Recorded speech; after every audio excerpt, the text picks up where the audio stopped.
Hello and good afternoon, Xbox Nation. Welcome to a smoking hot new episode of the Xbox Factor podcast. I am one of your hosts, Mr. Boomstick XL. And man, oh man, we have one hell of a show set up for you guys and gals. All of the big guns are going to be fired on today's 2-hour program. We're going to be talking Halo. We're going to be talking Perfect Dark. We're going to be talking Fable, and we're even going to bring the Ascent into the conversation. Obviously, Neon Giant Games has made some serious waves. They just had their first 12-minute reveal on IGN, and quite frankly, not only did we get confirmation that it's going to be a launch title for the Xbox Series X, it is exclusive and it is looking like it's going to be something very special, but we will break that down as we continue through. But of course, I have to do the introductions, so let's get to it so we can break down these hot topics. First up, you know him as not only the bravest gamer this side of Texas, he has a hand for cooking and an eye for making some of the best things you can make on a grill and putting it on Twitter. Please welcome Zemi Games. Man, I just like to eat. There is nothing wrong with that. And I learned a long time ago, if a man likes to eat, a man should have to cook, right? Or he should learn how to cook, if nothing else. But yeah, man, I'm super excited to be here. I stayed up pretty late last night playing Valorant, but I finally said, enough is enough. I hopped in bed, got 6 hours of sleep, and I'm definitely ready to talk about all these topics. I can't wait to talk, Halo, Fable, all these great topics. So super excited to be here, man. Well, it's great to have you as always. And you know what, real quick, I'm not sure if anyone has been watching the Welsh Gamer, the third wheel of this podcast that has been here since its inception, was making the rounds on Twitter and informing people that yes, he will be making his triumphant return, but we don't know when that is. He is obviously playing the role of dad while his missus, who is a nurse, is handling some serious, obviously, situations in his side of the woods,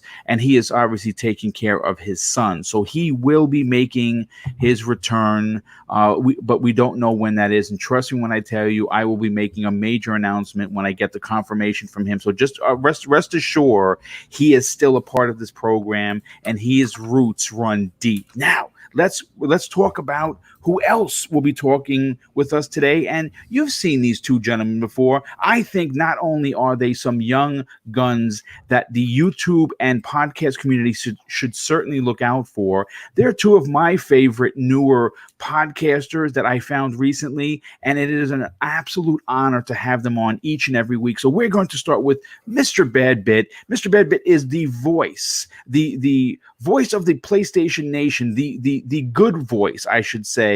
And he has a little show called The Trophy Room, which I will be in the future making an appearance, which I cannot wait for. Mr. Badbit, welcome to today's show. Hey, what's going on, man? Allergies are killing me. I'm pretty sure that's it. It's a bad allergy day here in New York as well. Yeah, man. My eyes are about to explode. But you know what? I'm also about to explode pure excitement. Yeah. Of all this stuff we're going to talk about. So that's the thing. Yeah. Well, listen, it's great to have you here today. And yes, we are going to be breaking down some really, really big topics. Last up, and certainly in no way least, you know him as the voice of the outstanding Xbox expansion pass. Please welcome to the stage, Insipid Ghost.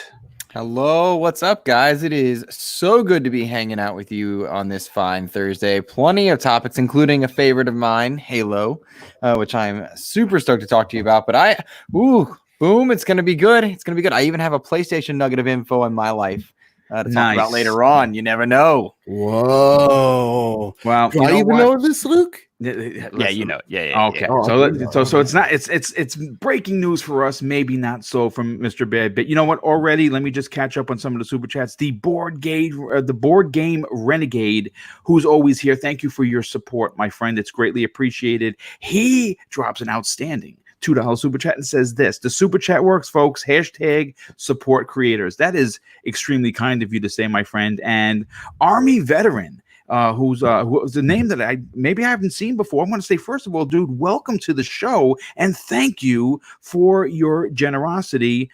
He says this: what are your thoughts on upgrading TVs for Xbox Series X? I have the Samsung NU8000. That's 4K 60 hertz, 1440 by at 120 hertz. You know what? Look, I'm going to say this, and I've actually mentioned this before on the show. Be diligent in the next couple of months on upgrading your TV, of course, if you can afford to, because remember, these stores are all closed down. Now, granted, yes, people are doing a lot of shopping online, but once, we start to, get our feet under this, COVID-19 situation and people start getting back into the stores, they're going to want to move some stock. And when they move stock, they lower the prices to the point of delirium. So, listen, I have a 65-inch, not an OLED. I have a QLED from Samsung, which is absolutely fantastic. It could run up to 120 frames per second. It has all the bells and whistles. I wound up picking it up from Costco, of all places, in December. I finally treated myself to a new TV, and I would say just be on the lookout for a TV that's going to offer all of the bells and whistles that you personally want for your Series X and PS5 that will be out at the end of the year. But look out for those sales because it's going to be big. J1405NL drops $2.30. Thank you so much for the super chat. He says, just a shout out to everybody on the panel. Well, thank you, dude. We super appreciate that very much, Jay. And thanks for being here. And a good friend of the show, Nightwolf 3186, drops a $2 super chat and says, WTH is going on at the initiative. Yes, and that is a hashtag for the Welsh gamer. And okay, so listen, guys, let's get right into the nitty gritty here. Okay, we had the Tuesday show that Mr. Badbit and I did with Brad Sams, which was awesome. Brad had a lot of really good things to say. He spent 40 minutes with us. If you missed that interview, it's up on my channel. Go check it out. It was really fantastic. And Brad has confirmed that he will be making a return appearance once he hits a certain number on YouTube. That's always our deal. So big shout out to Brad Sams of Therot.com for coming through and hanging out with us and giving us his professional opinion on what's going on with, of course, Microsoft and the Xbox platform. Okay, so topic number one is going to be the Halo topic that we didn't get a chance to talk about on Tuesday's show, which I promised would be the opening to the show. So listen, Aaron Greenberg has been making the rounds on both social media and the trades as of late.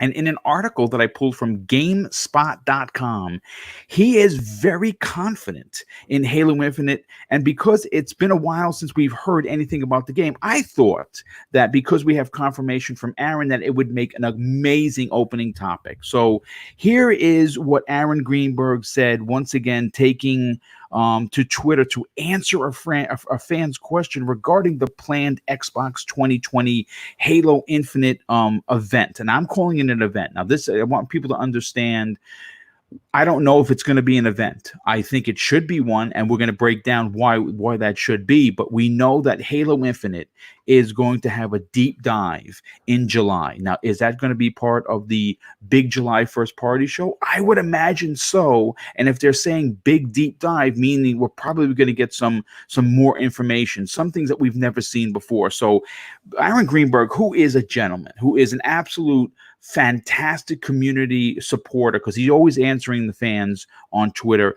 Stone Cold MC, also aka known as Jody Brown on Twitter, asked this question. He says, "This all sounds pretty amazing, Aaron. If I could suggest just one thing, an inside Xbox dedicated to Infinite, meaning Halo Infinite, a complete blowout on campaign, multiplayer, Forge, esports, etc. We Spartans are thirsty, and it would send the hype through the roof. Keep up the good work." Now, here was Aaron Greenberg's response. He says, "Love it. Know that I meet with the Halo team every week. They are working incredibly hard for their fans. Trust me. Just give us a little patience, as everyone is working from home right now and dealing with a lot, so everything is harder. But the team is cooking up something, and he wrote 3 fire emojis. And look, I'm going to say this. I've already gone on public record numerous times where I discussed the importance of the Halo franchise, Master Chief, and more specifically, the Halo Infinite title that's going to be supposedly releasing with the Series X in this fall.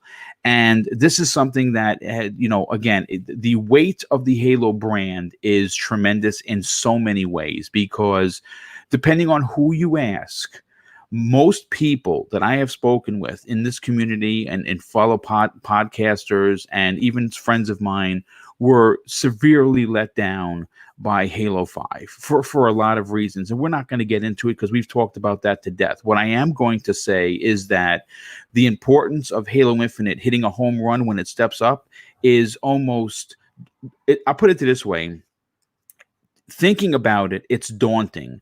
Working on that game, the stress must be unbelievably heavy, because 343, I'm not saying they put themselves in a bad situation. What I'm saying is that Halo 5 put them in a bad situation. Now, are they talented? 1,000%. They are amazing over at 343, and I'm expecting the $500 million investment in the Slipspace engine to really blow our minds when we see it in July. But according to the GameStop article, Greenberg's comments came in response to, of course, the fan that we just talked about. And, the question that I'm going to have, for the outstanding chat, which we already have 213 people watching, which is amazing. So thank you so much for that. But my esteemed panel, and I'll start off with Zemi. Zemi, here's the thing. Halo, when you think of Xbox, is like when you think about chocolate, you think about vanilla. If you want to bring food into it, when I think pizza, I think pepperoni. You know what I'm saying? When I think pasta, I think some good gravy, that homemade gravy. That's what I'm talking about. But when you think of Halo, you think of Xbox. When you think of Xbox, you think of Master Chief. Here's the question, quite simply, is this: with the complications of what some people called a failed event from May 7th, the pressure on marketing has now doubled, maybe even tripled, because Halo has to show, and it has to show in a way that's going to make people when this event happens in July and they show Halo, the internet has to stop. It has to be so incredible that the internet completely stops and cracks, because that's how big of a franchise it is. For you, in your personal opinion, Zemi, does Microsoft approach this the same way, or do they decide that maybe we do a dedicated 20-minute event to Halo, get some developer conversations in there, get some gameplay from the single player, actual gameplay? How do you think that they need to move forward with this? Well, I mean, first off, whenever I think of pizza, I think of pineapple. Well, okay. No, I just wanted to make a bunch of people mad. Get out. I just wanted to make as many people mad as I could right there. You're trying to give Boom dislikes is what's happening.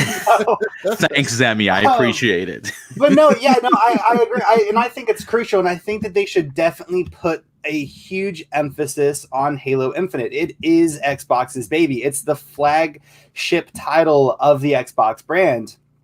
And so I think it's extremely crucial that they pay a lot of attention to this game. I mean, what's going to sell consoles is going to be games. You know what I mean? That's why all of us are wanting to go out and pay $500 for these new consoles. It's for games, and it may not be for Halo particularly for you, but for a lot of people it is. And for a lot of people, this is, one of the biggest releases that they're going to see, or that they're, hyped for, all year. Right.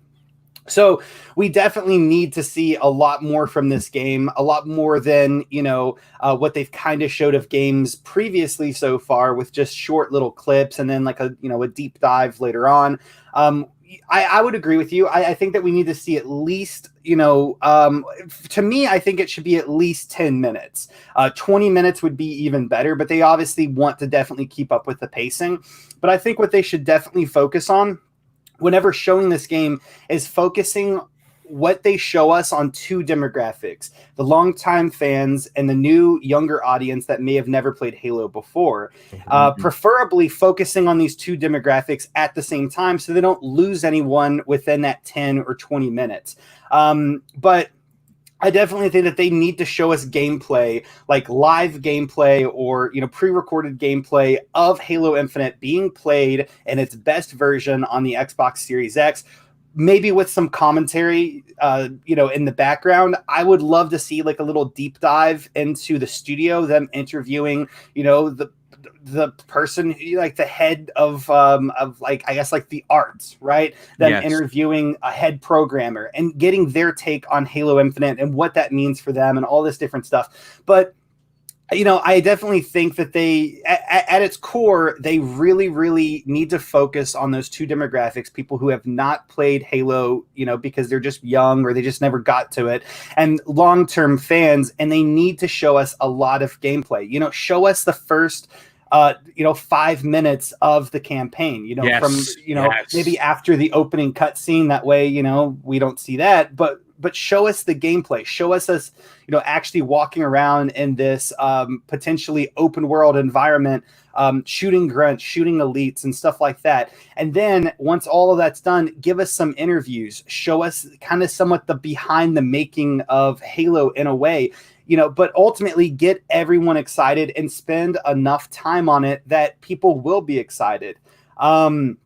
And I definitely think that that's where they need to focus on. I think that would be a really good move for Xbox and their marketing, to get people hyped for Halo and show them what this game's going to be capable of, because, this isn't necessarily going to be the greatest example of what next-gen gaming is going to be like, because it's, going to be one of the very first titles coming to the next gen console, but show it off in a way to get people excited, to get people to want to go out and drop that $500 to play this game the best way that it can be played. Right. Yeah, no, I mean, again, fantastic points, absolutely fantastic points. And it's Halo. So they need to be precise. Absolutely. And, we also have to think at this July event, we're looking at 3 to 4 months until this game will actually release. Mm-hmm. So, they really, at that point, I think that they really need to start marketing this game heavily, and by having that 20-minute, 10-minute, whatever it may be, long presentation talking about this game is a great way of starting their marketing campaign with only 3 to 4 months until not only the new consoles are going to drop, but also whenever Halo is going to drop along with them, if there's not any, pushbacks. Again, great points. Real quick, I just want to catch up on a couple of the super chats, and I'm going to bring Insipid Ghost into the conversation. Robert Jones drops an outstanding and very generous $12 super chat and says this: continue the good work, Boom and friends. 60 FPS or bust. I agree, and thank you for your generosity. Michelle Alexandria, thank you so much for being here. She drops a $2 super chat. Thank you for your generosity. It is truly appreciated. And Siku Yumi drops an outstanding and very generous $5 super chat and says this: PS5 can only handle 1440p 30 FPS from a tech demo. What specs will PS5 games run at? Xbox Series X will run games at least 30% better. Jeff hid the truth. Look, that was... It was where we're going to do a deep dive on tomorrow's Breakfast with Boom regarding that entire event. Now, I'll come out in front and say I thought the demo was jaw-dropping. I did not know until Digital Foundry broke it down that it was 30 FPS by 1440p. There were some hiccups. In that demo very early on where you've seen a little chugging a bit. I think that right now we can just only take the numbers that we know for both consoles, right? Can I jump in for just a sec? Just one real sec, quick. Sure. Everyone, I'm not here to sugarcoat anything. There's been a cover up, and I think I think Jeff stands at the center. We're gonna get to the bottom of this craziness that is 1440 by 30 FPS, and why nobody's talking about it because it's outrageous that Sony gets away with these things. And I'm gonna, when I find the person responsible for this, you're gonna lock them down. Boom. Let me tell you, I know you're a former cop. I can make citizens of arrest, correct? You can, if there's a crime committed. Yes, behind bars. Well, listen.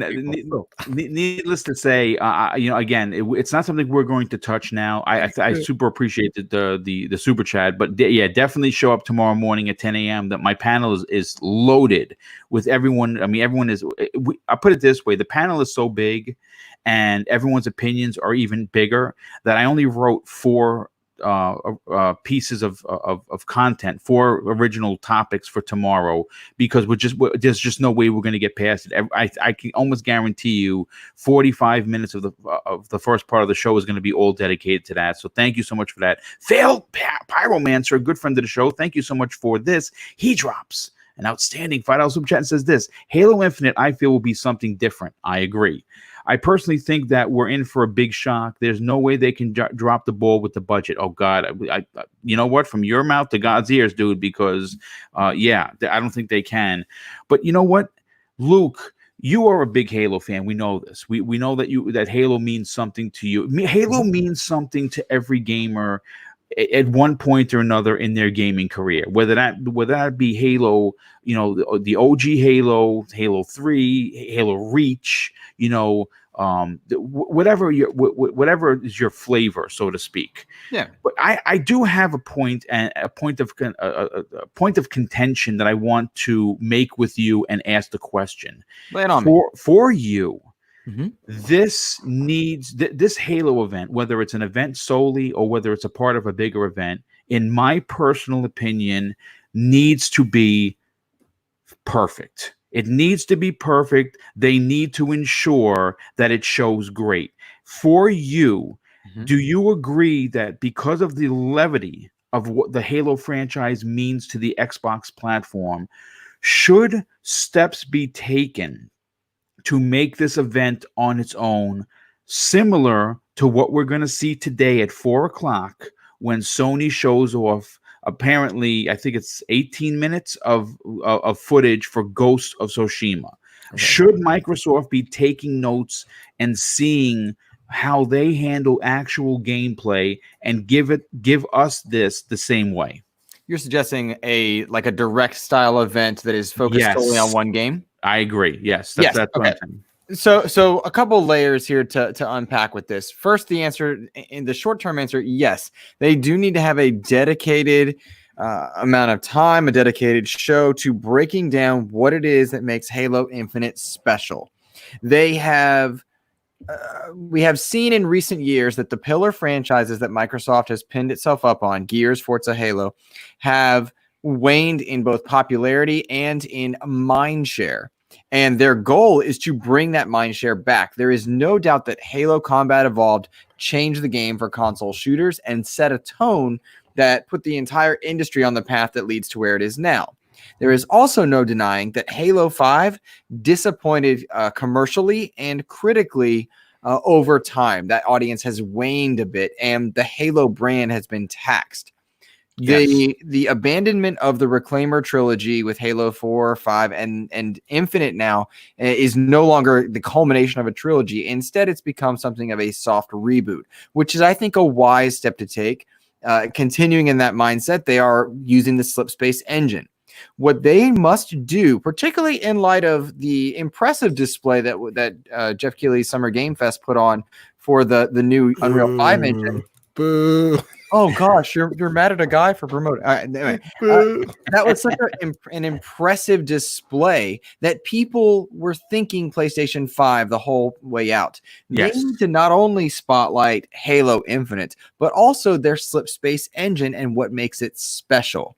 Yes. If indeed we saw Unreal 5 running on a PlayStation 5 and it looked stunning and jaw-dropping, there is no doubt about that. It was incredible to look at. We now need to see a spectacle that spotlights the Xbox Series X in all its launch glory. When we all bear in mind logically that these games are their first generation, we're going to see something far better in 3 years and far better in 6 years on this hardware. They need to spotlight that and showcase the Slipspace engine and what makes it special, and perhaps make it available to third parties in some way, shape, or form, because they're continuing to branch out from just being we make Halo, Gears, and Forza. Right. So yes, they need their own spotlight. They need to make it a moment of importance in the industry, just like we had at the Game Awards with Hellblade 2 and the Series X reveal. They need to bring people in on this. They need to have it a part of Games Fest. They need to be talking to IGN in their spotlight. They need to be talking to Jeff Keighley. They need to be talking to anyone and everyone who will listen, so that all eyes go towards Halo and bring Halo back to the relevance that it had in mindshare, because these young kids these days, these youths, they don't care. I love Halo. I'm the teacher. I work with kids all the time. They don't understand my love for Halo. They are great kids. They're great gamers. They all play Fortnite and Call of Duty, and they recognize the importance of those things, but not Halo. So there's a lot riding on this to showcase both power and mindshare to entering this ecosystem. Again, I don't think I could have said it any better. Really fantastic points. I'm going to say, Joe, Mr. Bad Bet, we know that you're a Halo fan as well. We know for a fact that even though your console of choice is PlayStation, you yourself had admittedly, live on the air, want Microsoft to win just as much. Because when both companies win, we win as gamers, right? When we're getting games from every company, from all of the big three, if you will, we win as gamers. As you hear the siren, because this show's on fire in the background. Well, Joe, what did you play last night and this morning, Joe? I played Halo Wars and Halo ODST. We're on the last level of ODST, right? I think we have two more. Two more? Yeah. So oh my god, so good. So I've been replaying Halo. I think all I got left now is Halo 2 to complete. And it's my series, man. Halo is the reason why I'm a gamer today. That it impacted me so much as a kid. I love to say this story all the time, but these kids today are so lucky. They're gonna get Nerf blasters of Halo. They got Halo action figures. Back in the day, I would paint my stormtroopers green so that I'd have a Master Chief action figure. And I didn't have one. So Halo runs deep. And the thing for me about Halo, and what makes it so special is John. Is the Master Chief, is his journey. And Halo 5, playing it, it kind of felt it was a competent shooter. It felt really good, but it kind of felt devoid of a purpose of what's defined, what defines a Halo game. And so looking at what Halo needs to do going forward, because as much as I love it, yes, it is a waning franchise. Yes, it's $1 billion franchise. And let me tell you something. When I see the live action Master Chief, I'm going to freak out. Yes. I don't know. I'll probably cry. I'm a man child. That's my childhood. I don't know. I can't even feelings. So to me, what Halo needs its moment again. And what I think more than ever, I think to games like Doom 2016 and Doom Eternal, where those games capture the essence of what makes Doom, right? And at the same exact time, still evolving with the times. And I think that's what Halo Infinite desperately needs. It needs to capture the magic of what makes Halo and what does make Halo. It is the constantly dropping your weapons, picking up new ones. It is the awesome soundtrack. It is that sometimes convoluted story, but you're in it because you're in it for the relationship between Cortana and the Master Chief. You're in it because the level design, and even the first game, Luke, is fantastic. It's wide, it's open, and you have paths to atrocious level design. Stay focused here. Stay focused. Yeah, stay focused. So what I think, it does need a direct. It absolutely needs what we saw from Epic yesterday. talk as much crap as you want. Talk about the 1440, talk about the 30 FPS. But the thing that I loved about that breakdown was it was a breakdown. It was the thing that I wanted, the thing that I thought was missing from the Inside Xbox. It was just like, give us this moment where, like, instead of 30-second gameplay of Assassin's Creed, give me this breakdown of how the systems in place work. I want that out of Halo. I want to see that. I want to see what the slip space engine actually does for this game that I'm going to experience nowhere else. Because we've seen awesome cinematic trailers.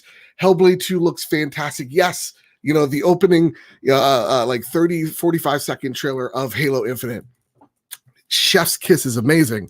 But I want to get into the deep dive of what makes this game tick. Show me the God ray. Show me how you can manipulate the light. Show me how the physics work. Show me how I'm going to be impacted by the sound. Show me this cool trailer in the beginning, but then get into the nuts and bolts of what's going to make this game tick. And then don't just show it to me. Give it to me.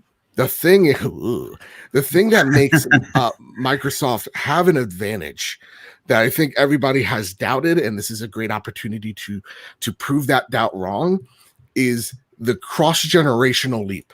Look, I'm going to be real with you. Assassin's Creed Valhalla didn't blow me away because that game is being ported to 3 other consoles. Yes. That's just a fact. It's not going to have all the time on the Series X when it's like 5% of its market share, right? So they need to show me why this game is important, why it's that next generational leap. This is the game that needs to be 4K 60, right? This is the game that needs to be that, because this has to be the tour de force. Has to be the reason why you're getting an Xbox over your PlayStation. How do you do that? Again, at the end of that direct, how crazy is it if you go, hey, and gang, by the way, you can experience some of what we're talking about right now with the Halo Infinite beta that you could play on your Xbox One. Yeah. You get people hyped. This is just a taste. You're not going to see all the cool God rays. That's for the Series X. But at least get to experience the gameplay that we want you to experience. Halo is known for dropping betas and marketing them or marketing with betas as a selling point. That's why the original Crackdown sold so well. It's because people wanted that Halo 2 beta. So that's what you do. You show them this awesome trailer. You show them the Master Chief in action. You show them the systems in place, and then you put it in their hands. And that's how you get people excited for Halo again. And make it in a way that is kind of like The Force Awakens, right? Where if you're an old time fan, you're going to get some nostalgia back into that, right? And if you're a young fan into the series, it's the perfect entry point. You need to have a game that gives homages to older fans, but is a perfect entry point into the series itself. And I think there's no better way than dropping a free beta where everybody's stuck inside and saying, hey, have at it, have loose. Because to me, I really do think that the ace in the hole for Xbox, at least in the first year, is Halo. You know me, Boom. I'm a PlayStation guy. I love my Bloodborne. It's been 1,880 days, question mark, asterisk. But there is no PlayStation exclusive to me that matches that nostalgia, that matches that hype that Halo can give to me. I'm excited for Last of Us Part 2, but Halo is just... It's a moment for me. Whatever they do, though, I hope it is being seriously investigated that Halo has a free-to-play element somewhere.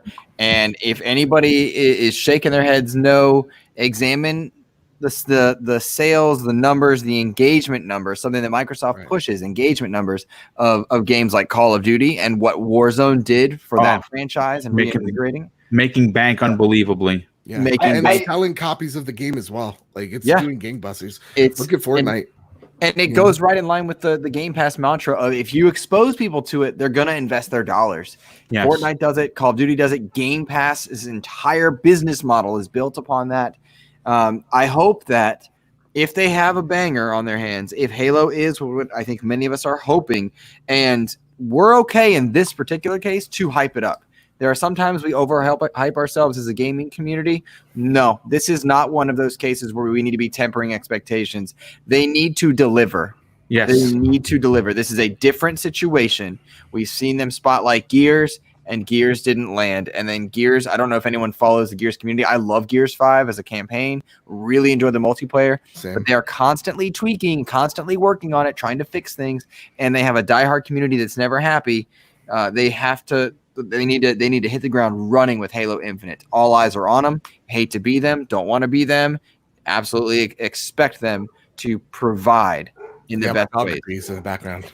Well, I mean, listen, you have to look. Well, I mean, listen. I mean, first of all, if it turns out that this game does launch, which I have a real stark suspicion that it's going to somewhat be delayed. I don't want it to be delayed, but I believe it's going to be, because everyone keeps talking about tempered expectations. People keep talking about, working from home difficulties, and we're all aware of that. We're all aware of that. I'm going to say this: whatever and however they're going to do this in July, this cannot be some sort of a 3.5 minute sizzle reel.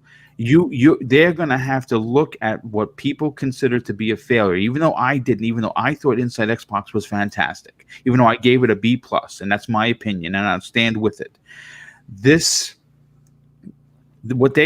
And again, I think there's a couple of things going in Microsoft's corner right now, which I think they're going to use to their advantage. And I believe that if Jared West is the one pulling all the strings, he's going to do this. They're going to look at what happened yesterday, and they're going to say, okay, we got actual gameplay, right? It's a tech demo. It's not a real game, right? It's a tech demo. Had a few hiccups, right? Had a few stutters, but for the most part, gave a clear picture of what people can expect from the PlayStation 5, right? Mm-hmm. That is the one thing that came out of that conversation, is people like, wow. Even before it was confirmed at 30 FPS, 1440p, me personally, I didn't care. I thought it looked amazing. As a matter of fact, I said this to Lord Cognito when I was talking to him this morning, that I'm almost disappointed that that's not an actual game, to be honest with you, because I think there's potential for the character and everything. Real talk? I did not know that was 4K, or was it 4K? Yeah, it was. It was not 4K. It was 1440p at 30 FPS. I think I will jump in and say, looks perfectly fine. Yes, it does. I will strongly say, onto my deathbed, I don't care if it is fun to play. Right. If I'm having fun, I do not care. That's why some games hold up so well. Nintendo has taught us that you don't need 4K to have fun. We have seen that with the world's most powerful console on the One X versus the PS4 Pro. If the game's fun, you can make it look great.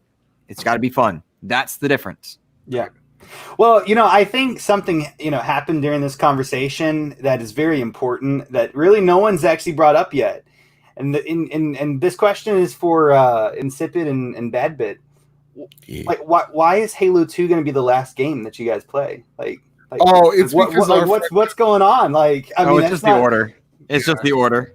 Are you guys playing it in a weird chronological kind of thing? No, it's not like the machete order. It's because one of our friends, Kevin, he sucks so bad. And some like Halo 1 and Halo 2 can't be anything more than 2 players. Yeah. So gotcha. Sucks, and we have to go and just play Halo 2 because he's out doing dumb stuff because he's a silly goose. There you go. Gotcha, it's just a matter of order. We've been playing through all of them, and I have been playing.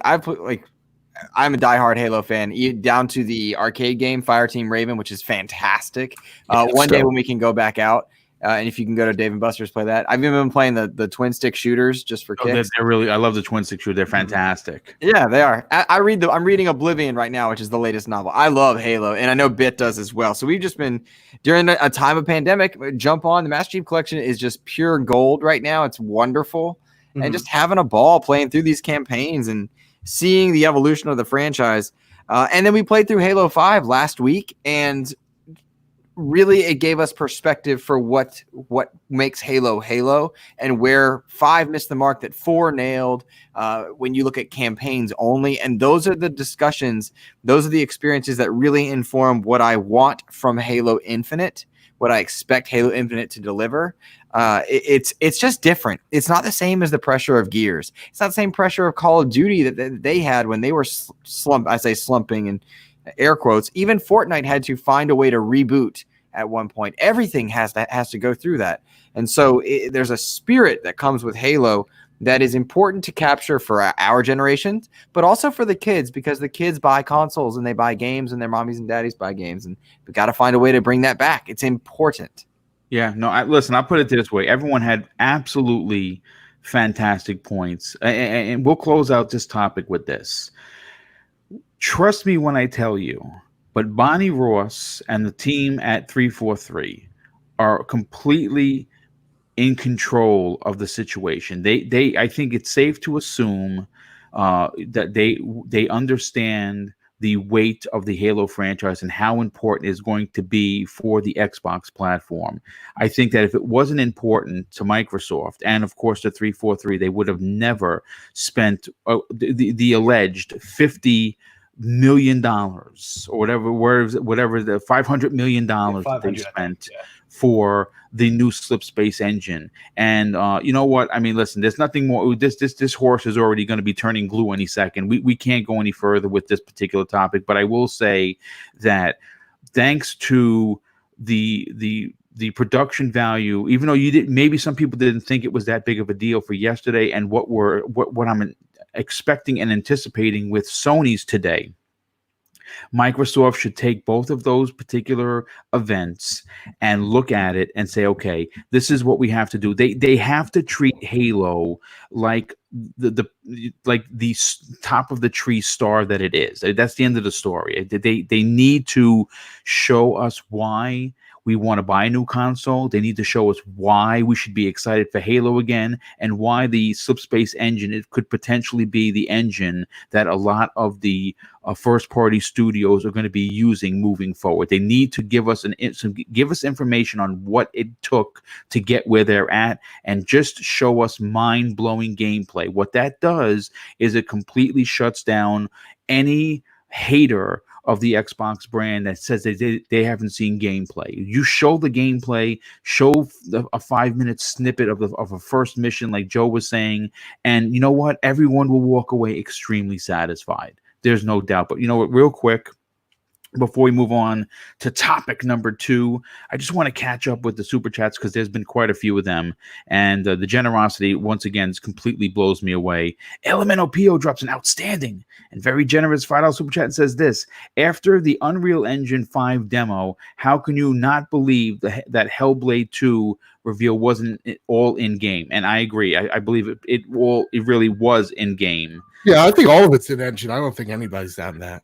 Master Jazz 09 drops an outstanding $5 super chat and says, and as you can hear, the fire engines are back. This is crazy. Only when I'm not doing a show, you never hear anything. When I'm doing a show, they got to show up at least once. I think it's on purpose. So we're going to get into we're going to lock somebody up today. It's going to be whoever's driving that damn ambulance. Master Jazz 09 drops a $5 super chat and says this: does not matter how good Halo Infinite is, it will never be Halo 3. That was Halo Prime in its prime. It will never be that way again. Man, I you know what? I hope you're wrong, dude, because I want Halo to be great again. I really do. Oh, a very good friend of the show, JD Gamer, shows his outstanding generosity with an insane $10 super chat and says, Halo needs a shepherd to walk us through what 343 has done for Halo. I agree. The shepherd needs to be the hype excited and excited and start with what can be done with the Slipspace engine, then walk us through what has been done. That's a fantastic point. I hope they take you up on that suggestion. Abacaba 72 drops a $5 super chat and says this: all the things you're asking 343 to do, they've done with their Halo games before, especially with Halo 5. Deep dives, interviews, gameplay, etc. Yes, and that is true.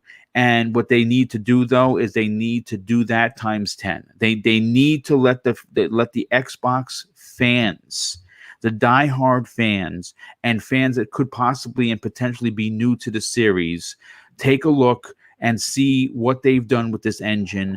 Show us gameplay, show us perspective, show us what ray tracing is going to look like, show us the difference between what Halo Infinite is going to look like on the X as opposed to the Xbox One. Show us the side-by-side comparisons. I think that would be big. That would be you want people to buy your console, give people a reason to spend $500. Show them mind-blowing gameplay. And I think the question that everyone is asking completely gets answered.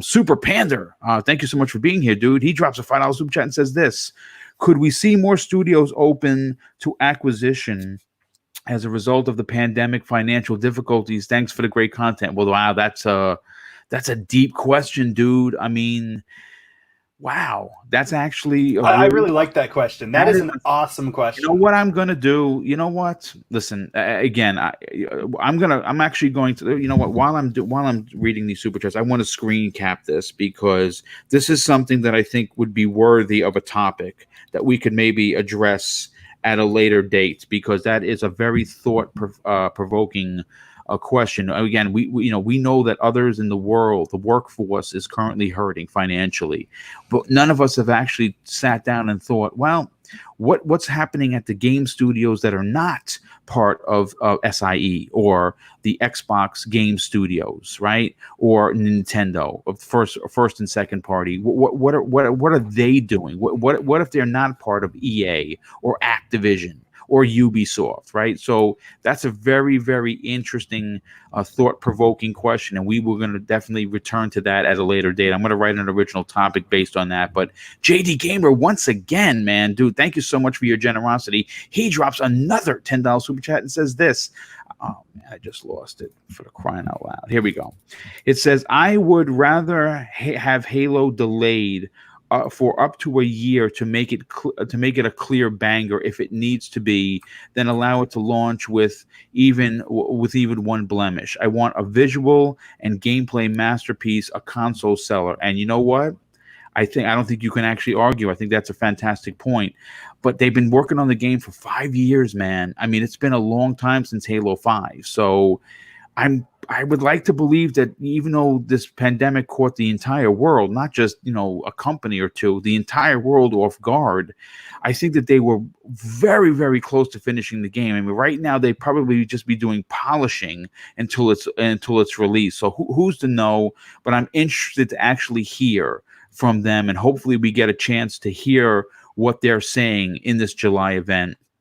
And Elemental PO comes in at the back end with the outstanding $2 super chat and says this: Halo is also a huge gaming franchise getting a show. You know what? I think they need it. And Smitty Smith, our very good friend and brother, is bringing us back to church and saying this: hello, Boom, Zemi, Luke, and Badbit and chat. Thank you for being a part of the best community, the gaming community, the Book of X. Yes, well, thank you.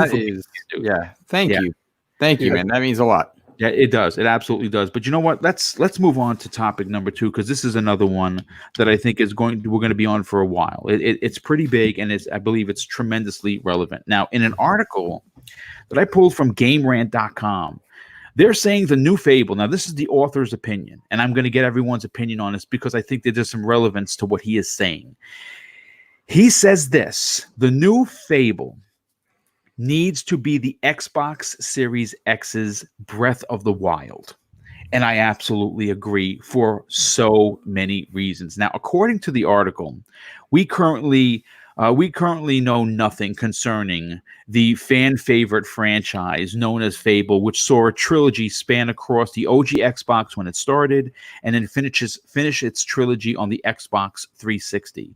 And obviously this not only is true, but I believe has put the crosshairs directly on Playground Games, who is rumored to be working on the Fable franchise. Now, it's still unknown. It's probably one of the worst kept secrets in gaming. We all believe that they are the team working on the new Fable. We've seen art that looked very Fable-esque from many of the members of that Playground Games studio, and it's a topic that is not going to die out until we get official confirmation one way or another.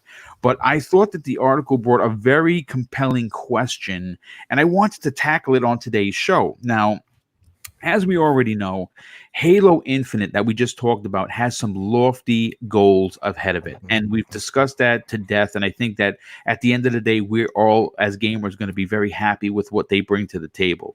Forza Motorsport 8, which is of course the next big title being released, and has had years of past success on its side, we're all expecting big things. Now, Gear 6, as we know, is years out, but in the meantime, Gears Tactics is being perfectly positioned to become a launch title for the Xbox Series X. And obviously, it's a smart play, in my opinion. Now, turning the spotlight for a second over to Nintendo for, Zelda Breath of the Wild is still one of the biggest releases on the Switch, and in fact was a huge selling point for the console in 2017. And Nate, you know something? A lot of little tidbit facts that a lot of people don't know. Besides it currently having a 95 plus Metacritic rating, okay, this game sold more copies of the game itself than the console of the Switch sold. Think about this for a second, folks. In the history of gaming, have you ever heard a console launching and a 1-to-1 ratio with a game? It's never been done, folks. It's never been done. Nintendo found a way to get people so excited for the new Zelda that they sold more copies of the game than they did the console. This is madness that we're talking about. So now the question is this, and it's quite simple. With Fable being what it is, it's a game that has not been seen for quite some time. It is a beloved franchise within the Xbox community. Some people are willing to take it. Some people are willing to leave it. And you know what? That's fine if that's your opinion. We all know how well Breath of the Wild and, of course, like a game like The Witcher 3 did for both companies. The question that I pose to this panel, of course, the chat, do you agree with the author of this? Does the new Fable by Playground Games need to have the prowess and relevance of what Breath of the Wild is and still remains to be for the Nintendo Switch? And I'll start with Luke on this one. Yet again, the answer is yes. We have seen Microsoft do incredible things hardware-wise. We've seen them put out good games, well-reviewed games, critically successful games, and yet fail to garner the mass attention that the Breath of the Wilds, the God of Wars, the Spider-Mans have done. Halo Infinite's the first in that we absolutely must see them do it with. Whatever this new Fable is, yes, it has that same pressure. It must deliver on that same caliber. And that is an astronomical ask. And that is a position that Microsoft put themselves in as a company, not the current people there that are in the roles they're in now. We're not accusing them of that. But the positioning of Xbox as a brand is dependent now upon nailing their first-party Xbox Game Studio titles, particularly the ones that they are deeming AAA or above in a terribly, should never have said quad A for initiative, but they must have Fable deliver on a level that will bring people to the brand and will sell systems, sell subscriptions to Game Pass, sell people on xCloud. That is now what they need. They've got the hardware. They've got the marketing speak. They've got cool IP and brands, and that's exciting. But they need to sell systems. They need to sell entry into their ecosystem. Halo will do it on some respects. Fable must do it on another respect in that fantasy RPG genre. That was the difference maker for the other two consoles. What got switched to outsell Xbox One despite coming out later, that's what put PlayStation out ahead, was having a diverse array of platform exclusives, coupled alongside a healthy third-party relationship. Fable must deliver. There's no way around it. We're all going to be able to play it. We've got an install base of 10 million out the gate because of those Game Pass numbers, and that's outrageous and fantastic. Imagine being the people in charge saying, oh, right off the bat, potential 10 million people are going to play our game. Imagine how many times they'll share it, talk about it, review it, offer it, advice, discuss it on Reddit. Fantastic. The game's got to be great. It can't be good. They've done good games. They have to be great. Well, I mean, listen, again, fantastic points. And I agree with you. I think that in the position that Microsoft is in, we have to look at the big picture here. The big picture at the end of the day is going to be how they levy the weight of Game Pass and Project X Cloud. Those two particular services are the future of the brand. In order to bring that brand to the future and beyond, they needed a console made unlike any console before it. They've done that. They've done they've done the impossible. They have right now currently Sony, the market leader, beat on power, right? We don't know how that power is going to be leveraged, but we have a good running suspicion that it's going to be used to its advantage, especially in the first party. And being that Fable, in my opinion, is going to potentially bring more people back to the brand, I agree with you 1,000%. This needs to be Witcher 3 weight for Xbox. It needs to, and again, maybe I'm what the hell do I know about making a game? I don't know shit. I'm just a guy behind a microphone. But I will tell you that the Fable brand means something to me, and as a fan of these open world, D&D type titles, I want to see them really go balls to the wall. Now, Zemi, let's talk to you for a second, because on the panel, you're probably one of the biggest Fable fans. Mm-hmm. So this particular title, if it turns out to be a new Fable, is more important to you than maybe even Halo is. I can't say, but you'll clarify that. It's close. And there you go. It's close for you personally. Mm-hmm. Does Fable need to be that crown in that jewel in the crown for Microsoft, the same way Breath of the Wild currently still is, a game that's almost 3 years old? So, I mean, the tricky thing about this is, like, I don't really like comparing games in that sense, right? To answer the question, I think Fable should be an exceptionally amazing, great game. I think that it should capture, the audience's attention 100%. And I think it's going to be that. I think it's going to be a fantastic game. I think it's going to move numbers for Xbox, especially with Game Pass. But to compare it to Breath of the Wild or to compare it to The Witcher, I think is a little bit unfair to try to compare Fable to those games.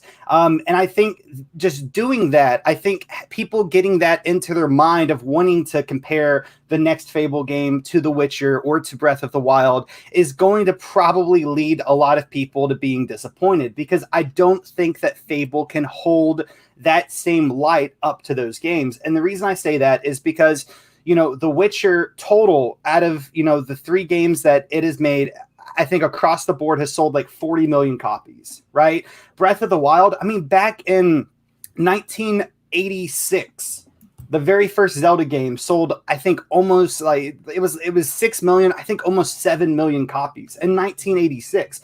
These are huge titles that are extremely, extremely relevant. And Fable has just never been able to sell those numbers. And Playground Games, an extremely talented studio with, amazing talent, 100%. But they haven't really. This is their very first Fable game, and I could be mistaken, but I don't think that they really have almost any experience making RPGs before. And that's not to take away from them, but that's just looking at the reality of the situation. Fable will be a good game. I truly feel that. But to try to compare it or put it up on the same pedestal as, these ultra super successful RPGs that are made by amazing teams who have years of experience making RPGs and at their craft, I just think that's a little bit, I guess, unfair to try to possibly compare the next Fable game to this. I do think it will be successful. I think it will move numbers. I don't think it's going to, rein in the same amount of exposure and success as Breath of the Wild and as The Witcher and as these huge major RPGs. I mean, it's been a very, very long time since a main release of a Fable game. And this is being made by, a studio that's never touched Fable. You know what I mean? That's like, wishing that Halo 4 was going to be the next Call of Duty from 343, who at the time had never made a Halo game, right? So that's just my perception of it. I mean, obviously, I want them to be successful, 100%. It's going to be a great game. I truly feel that. But I just don't think it's a very good idea to try to, compare those two games together. You know what I mean? Does that make sense? No, it makes sense. So basically, you're saying apples and oranges is basically what you're saying. Because, look, I wonder. I listen. I'm going to bring Joe into the conversation, but I first have to start off by saying this. I hear what you're saying, and I completely understand that there should be some sort of I don't want to say leeway, maybe understanding that this is a team that strictly built racing games. But with that said, I also have to reference Guerrilla Games. Now, Guerrilla Games, in their history prior to Horizon Zero Dawn, simply did first-person shooters in the form of Killzone. Their last one looked good, played terrible. It wasn't that good of a game. It was a competent launch title for the PS4, but it for me anyway, as a fan of the series, didn't deliver, and that's just my personal opinion.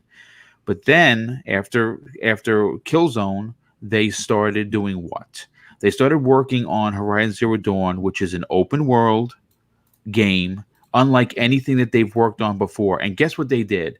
They completely knocked it out of the park. Aloy is one of my favorite new characters this gen. The IP is one of my favorite for Sony. Like I said before, it's in my top 5 for this entire generation. And I think that the team at Playground has been hiring the people necessary to be put in place from Naughty Dog, from Guerrilla Games, from the guys that worked on Grand Theft Auto with Rockstar, from people that worked on Metal Gear Solid 5. So they're positioning themselves to have the people in place to give us a killer title. Fable, and I'll agree, and I'll just harken back to what Luke had to say. What it is in my personal opinion is as important to Microsoft's platform as Halo is. It is an old school game being brought back in new and interesting ways, and I honestly cannot wait to see. And we're going to see it. We're finally going to get not a logo on the screen. We're probably going to get some actual gameplay. We may get a trailer, but whatever we're going to get, we're going to see Fable much sooner than later. Joe, let me ask you this: is it fair of me as a gamer to bring Guerrilla Games into the conversation and say, well, listen, I understand what Zemi's saying, and he has tremendous points. But if you don't want to compare apples and oranges, and I completely agree with his point about, well, The Witcher 3, they've been doing this for a while, so they're the masters of it, right? Zelda Breath of the Wild, that team, they've been making Zelda for years. You know what? They're the masters at it. But then you bring into the conversation, once again, Guerrilla Games, who wasn't so much so the master of open world, because all they did was first-person shooters, and they knocked it out of the park. Should we feel that Fable should at least match what Horizon Zero Dawn did for the PlayStation 4? I'm going to say this. Here's what Fable needs to be. It needs to be a reason why you need to get a Series X. I think I think when it comes to Halo and Fable, whatever, maybe it's not Fable, who knows? But whatever game Playground's making, they need to set a new standard for themselves. I want to go back to Luke's points before where there were good games. There's a lot of good games on Xbox, right? But there haven't been, as much as I love Gears 5, and I think it's one of my favorite games this generation, there hasn't been a generational defining moment that Xbox has had, right? At least that's the general consensus, chat. All right, don't yell at me, but that's pretty much what I feel. The sense of the kind of temperature in the room is that Xbox needs to set the standard that no, we don't just make co-op experiences or online experiences. We could also make these single player, over the shoulder, RPGs as well, and they need to be the masters of it. And so I think when we look at Halo needs to be the best shooter this year, to me, right? It needs to be the reason that cements Series X's place. If that game is just then I maybe don't need to get a Series X. If Fable's just it's more Fable, I guess, then I don't need to go it's just another Xbox, I guess. So these games are extremely important for Microsoft going forward. So I don't necessarily want to equate it to Breath of the Wild, because Breath of the Wild is, look, though it's not my favorite game ever, it's a lot of people's favorite games ever, right? Like that game will influence. I put over 100 hours. I mean, into it's that a game. monster. I mean, Yeah. like the Zelda series is just a monster. Yeah, and look what they did with one teraflop. It's crazy. People in the chat that's arguing about numbers that they don't know about. So like when I take a look at like Fable, it's like, okay, so what does Fable need to do? It can't look. I'm not gonna put the expectations of something so big that kind of seems out of reach, but it needs to be a staple that changes the conversation about Xbox exclusives, because I don't like the narrative about them of like, they're just all right. Like Sea of Thieves, it always comes out and there's like some type of controversy about it, right? State of Decay didn't launch the way that people wanted it to launch, and Xbox has to go in and fix it in a year after the game releases, then it's worth playing type of narrative. These games need to be bangers right out of the gate. Yes. And that's the key, because they did go in and fix Master Chief. They did go in and fix State of Decay. They have, Sea of Thieves has a wealth of knowledge. I truly know people, developers of other games that have put thousands of hours into Sea of Thieves and State of Decay. They're very, very good and they're fun, but they need to be great. They need to be great, and they need to be great from the get-go. Mm-hmm. And if we don't, as a community, respectfully, I might add, good demand point. those things, Yes, then we are failing them. Because if we're shouting into an echo chamber to each other, arguing about numbers, again, that most people don't seem to understand, or if we're forgetting the business aspect, or if we're forgetting that these people are human, yes, then we have failed each other, and we will only continue to have YouTube shows of people downplaying or celebrating things that aren't reality. And that's the trick. Those are good games. They've done such a good job. But we need to sell a Series X. There's a time to sell cars, and it's time to. And that's a Harrison Ford quote. There's time to go out there and you go out there and you get the job done. And they're acutely aware. Hey kid, you don't take off that mask. But I'm telling you guys, they know this. I don't envy this position they are in. They hired for these positions. Yeah. The people making it are good at what they do. There's no doubt about it. And they know they've got to get their messaging right. They know they've stumbled along the way on a few things, but I got to tell you, the messaging from 2017 to now is already better. From 13 to now, it's infinitely better. Yeah. Like, come on. Like, there's a lot of good stuff happening, and Sony's been allowed to have plenty of mistakes on the way because their games have delivered. Nintendo, for God's sakes, they get some serious passes. They get the biggest leeway I've ever seen in gaming is Nintendo. Well, but like that's the thing. Like to go off Luke's point here, it's a point he often makes. Is like Sony's closed a lot of studios this generation, but you fail to notice that because they've also made some of the most generational defining experiences. Like almost every year since 2015, there has been a Sony game up for Game of the Year, and it's always a heavy contender. And yes, Bloodborne should have won over Witcher 3, but I'm not going to get there. That's what this year needs. Halo needs to be the serious contender for Game of the Year, right? It needs that impactful story. It needs that kick-ass multiplayer.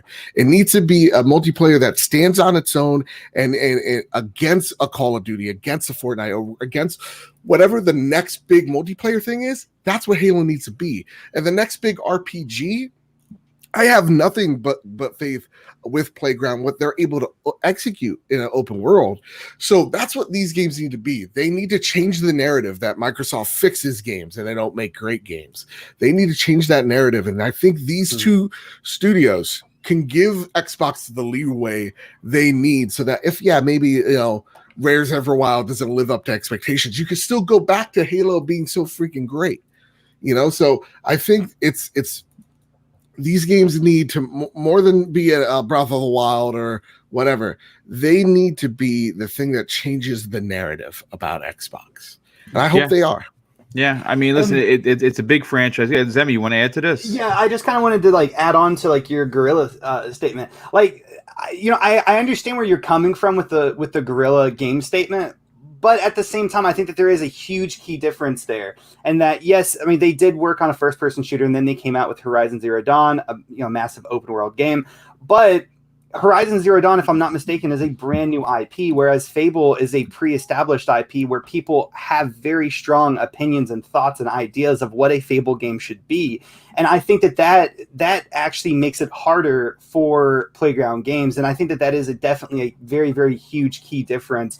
They're not making just a brand new RPG. They're making a new Fable game. Right, and whereas which should be rebooted from the ground up. You and I are both on opposite ends of we're on opposite sides. But I'm just saying that Guerrilla Games, they were creating a brand new IP where they were coming up with the story, the characters, the world, everything. Right, everything was brand new, everything was fresh. Gave them a ton of leeway of different directions that they could go, and of course, Playground Games has a lot of leeway of where they could go and stuff like that as well. But I do think that is a huge key difference on both of those companies and the challenges that were set at, for them are somewhat different. You know what I mean?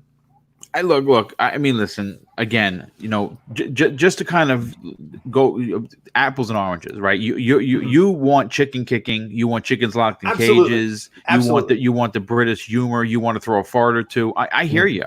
I absolutely hear you. I heard that when Zemi goes to like the shop, like to a shopping center or whatever, he's like buying chicken. He's like, "Are these free roam chicken?" And they're like, "Yeah." He's like, "No, I want the ones in cages. I want the cage chicken. I want the ones. I want the abusive, the abused chicken. So when they get kicked, they don't feel as bad. I want to see the ones that are on the ASPCA commercials. Give me one of those chickens." but I mean, ultimately though, I do agree with like the overall theme that Fable should be absolutely amazing, and it should be a crown jewel of the Xbox first party lineup going into the next generation to sell consoles and to get more people subscribed to Game Pass. I think that that's definitely very, very important. I just don't think that comparing it to Zelda or comparing it to The Witcher is exactly fair. And I think that people that do that might see a lot of disappointment in the future. You know what? I mean, look, the expectations for Microsoft's first parties are going to be high.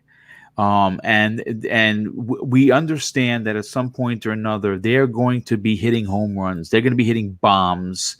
They're going to do. I'm a firm believer they're going to do it with Halo. I have a firm belief that they're going to do it with Fable and all of their projects moving forward, the ones that we know about and the ones that we don't. But Fable, in my personal opinion, needs to be looked upon when it releases as a holy shit moment for Xbox. That's what it absolutely has to be. Now, if comparing it to The Witcher 3, if comparing it to Horizon Zero Dawn or even Zelda Breath of the Wild is unfair, you know what? You can only compare a game to past successes or failures.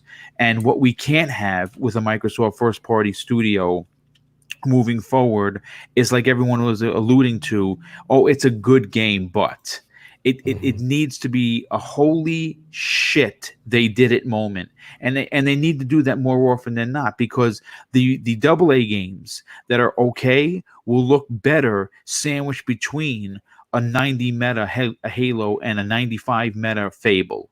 If you put a AA game that most people might have overlooked between those two monstrosities, that game gets the shine as well. It starts to gain some of the shine from both of those titles, and then people start looking at the Xbox brand in a different way. They're like, well, you know what? They heard us. They heard our voices are being heard.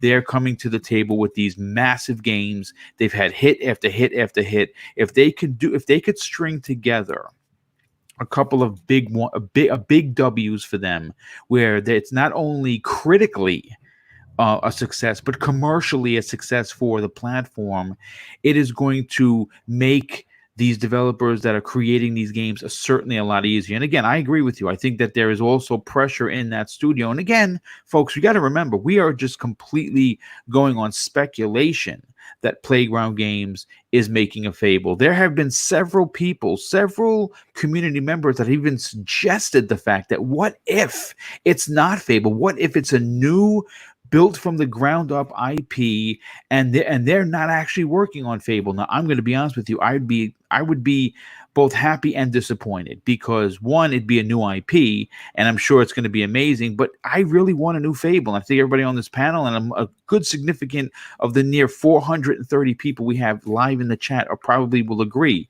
But again, this was another absolutely fantastic topic. I want to move on, but before I do, I got to catch up on some of these outrageous super chats. First of all, the Regulator 951 drops an outstanding and very generous $2 super chat and says something really awesome. Good morning, Boom and panel. Appreciate you guys. Well, thank you so much, dude. We appreciate you. Mm-hmm. Nightwolf once again shows his outstanding generosity. Nightwolf 3186 drops an additional $5 super chat and says this: I'm sure Sony fans asked the same question when hearing rumors of a new God of War, and I believe that they did. A storied franchise that was overhauled so well, it's Fable 4's turn. And I agree, and I think that if they could take God of War and Kratos, which was a very unappealing character for many people, all he did was grunt and be mad as hell, and they somehow forged what we all knew of what Kratos was to the masterpiece that was released in 2018. Now, you may disagree with me about being Game of the Year. You might disagree with me about being a masterpiece. But I put over 65 hours into that game, and you know something? I could probably go another 20 because I haven't platinumed yet. One of those Valkyries, I just cannot beat her. The head one is just ridiculous. Mm-hmm. But yeah, she's outrageous to the point of controller throwing. But if they could take the Fable franchise and commit the same kind of love, dedication, and respect to the IP that we saw happen to God of War, I think we are all going to get something unbelievably special when this game is released. Foreign Object drops an outstanding $10 super chat. Thank you for your generosity, dude. He says, Boom, love your podcast. You may not have the numbers of RDX, but like them, you have the quality in spades. In Boom's voice. Yes, thank you very much. That's very kind of you. Keep doing what you do. The numbers will come. You know something? Here's the thing. As a content creator, when I first started out, I checked daily for the, so-called quote unquote numbers. But I have to say this. One of the most impressive things that I find as a creator who puts on 4 live shows a week is not for the work that I do, okay? Because I do this and I love it, and I love writing, and I love making these shows and having you guys and gals check it out. But it's you, the community. You are responsible for pushing me to be a better content creator. Now, granted, I'm only at 4,200 subs. You know what? That's perfectly fine. The fact that I actually have that many people that enjoy the content, it's being humble here, still completely blows my mind. I mean, when I started this channel out, I had no idea that I was going to amount to anything. And the fact that we have that I can actually say, and I'm almost embarrassed to say it, that are fans of the program, you got to understand that that's a big deal for me, man. That is a tremendous compliment, and that is thanks to the unwavering support from this community. So of course I have to say thank you again. Now, Dreadpool, a very good friend of the show who's been on numerous times, he's basically my Superman because he's bailed me out more times than he wants to admit, drops an outstanding $10 super chat and says this: what if Fable starts a la Princess Bride? Old man reading a historical fact fiction family book to his or her grandson, granddaughter. I added that. At the beginning of the present day, family heirlooms are intertwined into the story. You know what, dude? I think you're onto something here, because that would be something that I don't think anyone would expect and would be dope. Foreign Object, a very good friend of the show. Thank you so much for your generosity. He drops a $5 super chat and says this: continued panel. You're the, well, he might say we're the basically I'll say we're the shit. Thank you so much for saying that. Yeah. Love your take on chemistry. Dynamic the dynamic that we have is exceptional, and I would agree. And Robert Olson, hey Robert, thanks so much for being here. He shows his unbelievable generosity with a $20 super chat and says, when Fable first launched, some people were jealous that it was an exclusive. Just saying. I remember people talking about that they wish they had a Fable, and you know what? We got a trilogy, which was amazing. And JD Gamer, man, my goodness, dude, thank you for your generosity. He drops a third $10 super chat. Oh man, I just lost it, for the love of Jehovah. Hold on just a sec. Here it is. He says 343 needs to get Halo in the hands of influencers. Right here, folks. I hope that I'm one of those influencers that I actually get to review the console. Fingers crossed someone from marketing is hearing my voice and will send me one of those bad boys for review with a bunch of games, because you know I'm going to review it right. So they can provide the hype this game deserves, it, and it needs to come from their mouths. How amazing the game is. At the moment, we'll see the shift. Yeah, you know what? That's a great point, JD. And I kind of want to just bring us back for a second, a little bit off topic. If we remember when the Xbox One X released, Microsoft blessed, and I mean blessed with a giant B, so many influencers with the Series X, a special edition controller, and get this, folks, 25 digital games that were Xbox enhanced. Now, there were some people in the community that got it, that absolutely deserved it. There were, though, several, which I will not name on this show, that absolutely sickened me to my core as a human being that they got their hands on this. Not because I was jealous. I mean, I bought all the same shit that they did. I just paid for it. But when you have people that hate the brand, that go out of their way to be dicks towards the brand, it's almost shame on you, marketing, for giving them this gift. Because if you gave it to people that actually cared about the brand, not only would they give you rave reviews, but you know what? They would, if you took the time to listen to the people that will criticize your product, but also do it in a way where it's not finger pointy.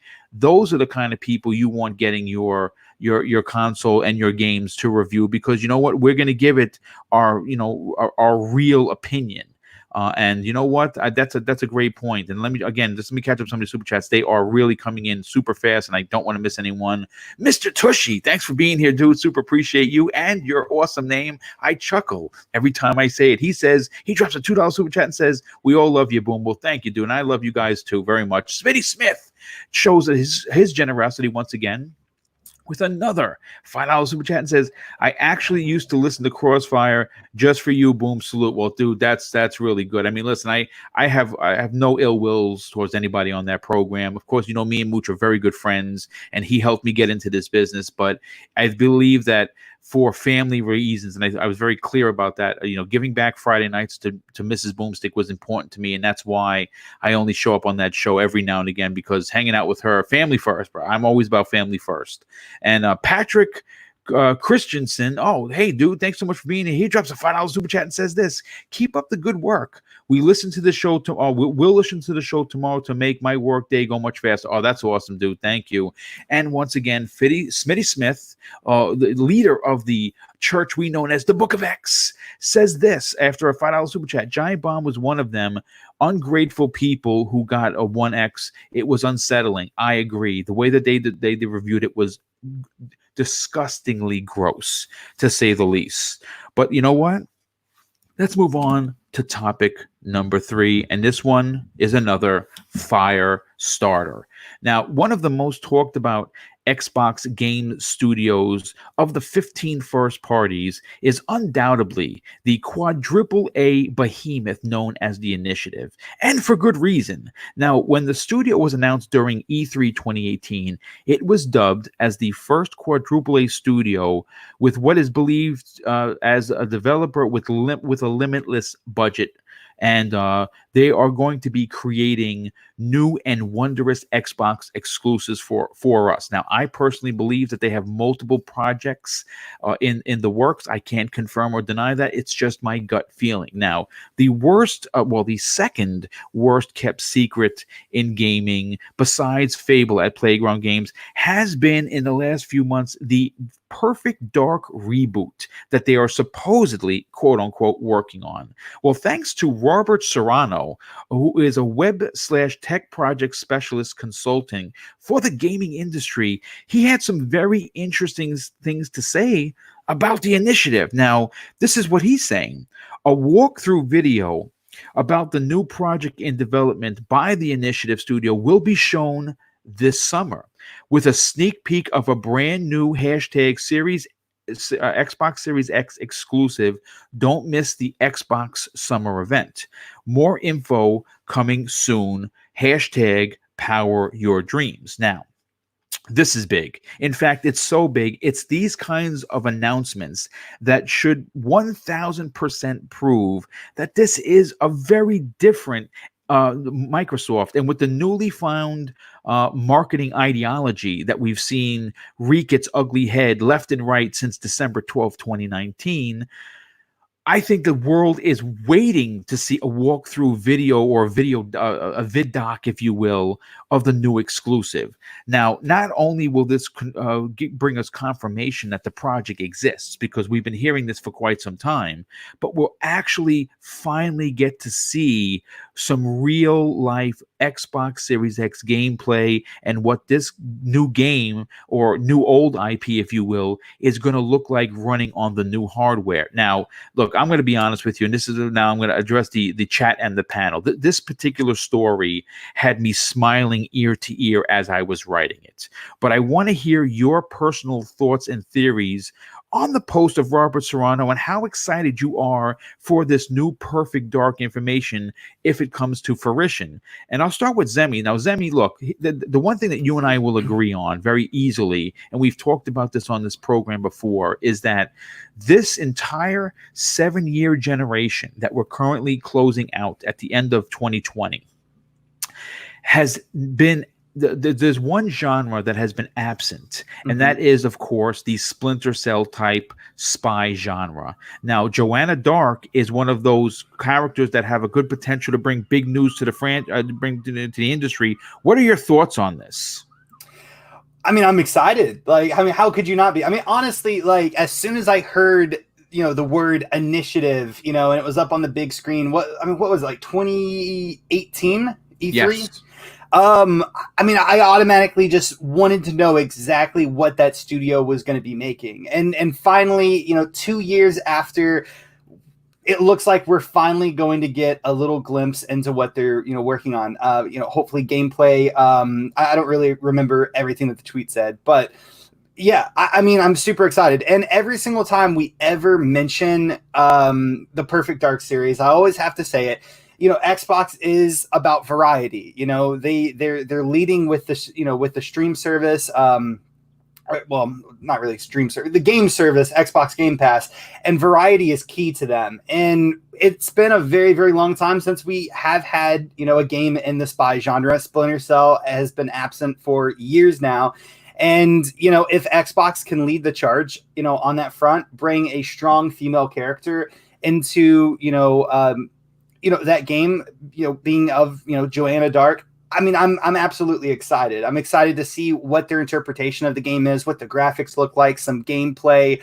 And I do agree with you, Boom. I definitely think that, like Obsidian, like Ninja Theory, like a ton of other game studios under the Xbox umbrella, they're working on more than just one project. I mean, they have to be, right?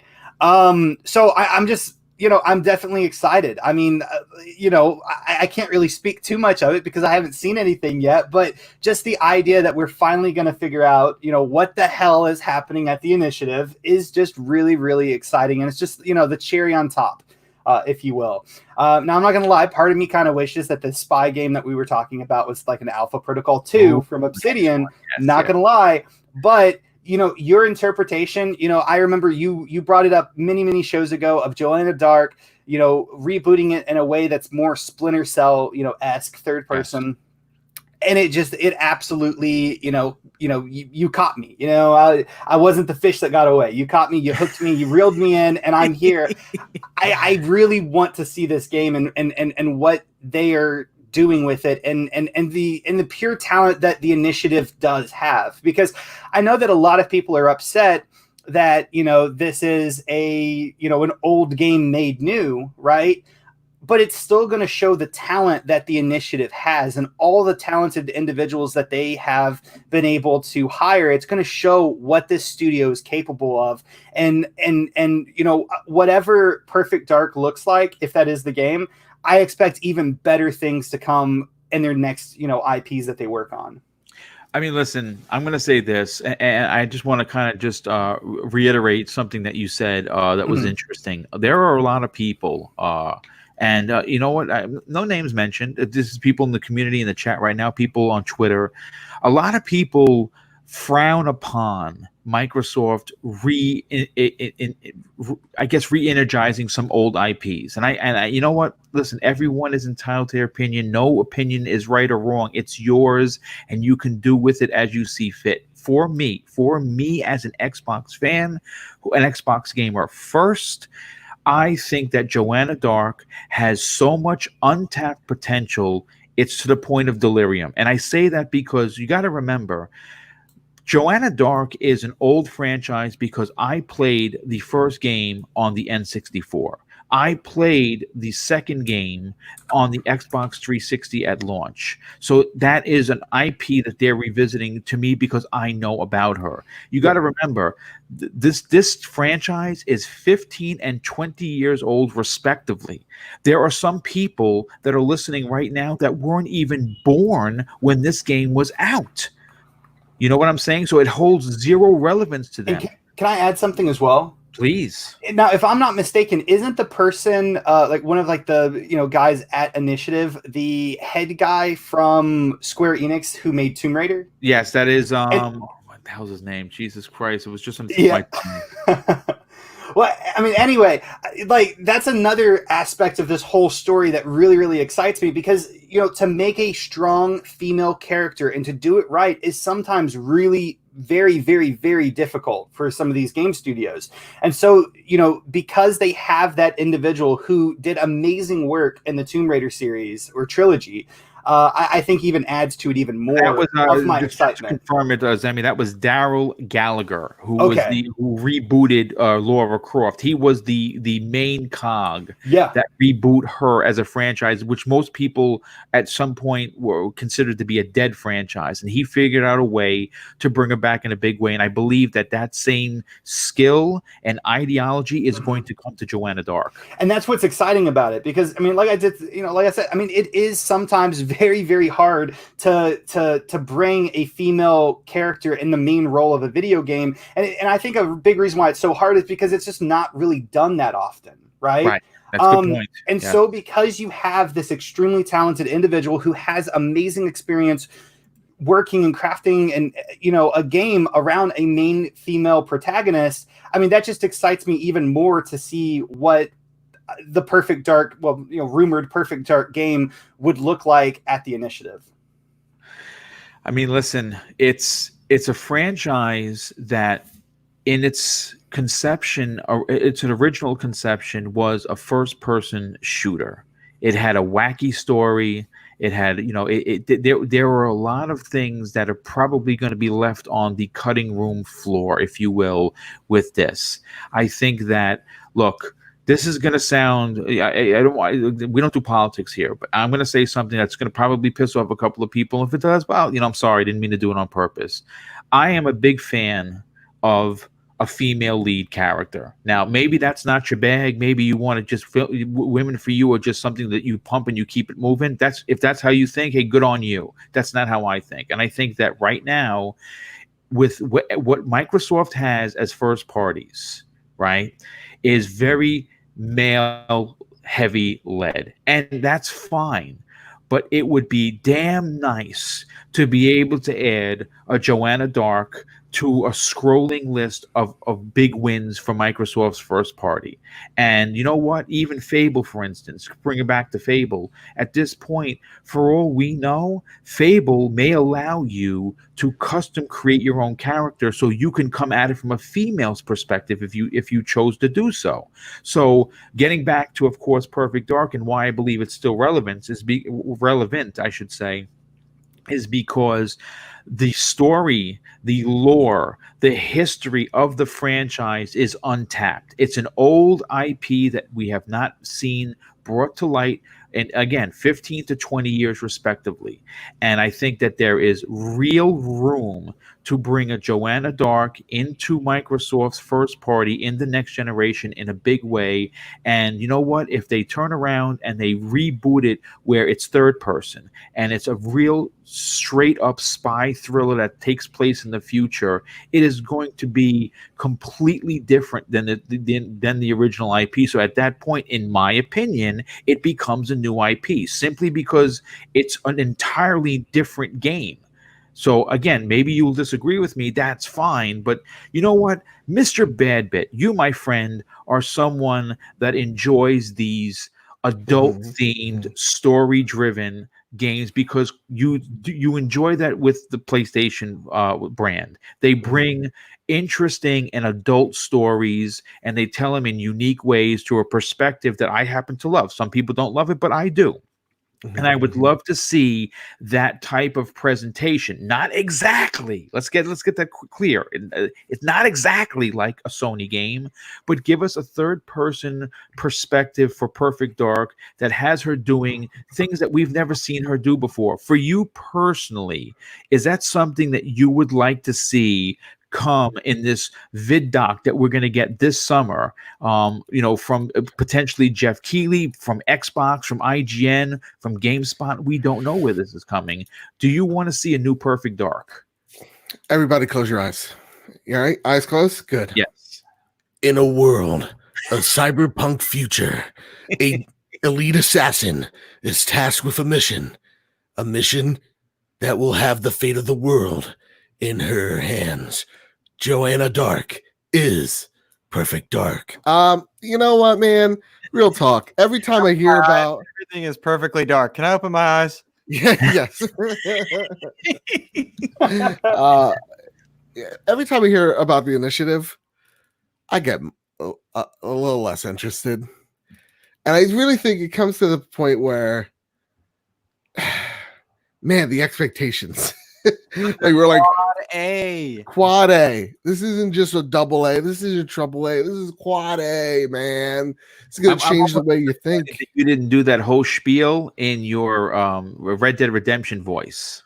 In a world in a cyberpunk dark future, Joanna Dark is an assassin that has the fate of the world on her hands. By God, with her trusted steed and her trusted pistol, Joanna Dark will set the record straight and clear her family name. I love it. That was even better. I want you to know that. Yeah, it was. I had more time, So yeah, for me, I want Microsoft to just buck up or shut up. Like I don't give me that. No more like little maybe this summer we're gonna show. Just show me what this is. This has basically been confirmed on numerous, not just with show me it.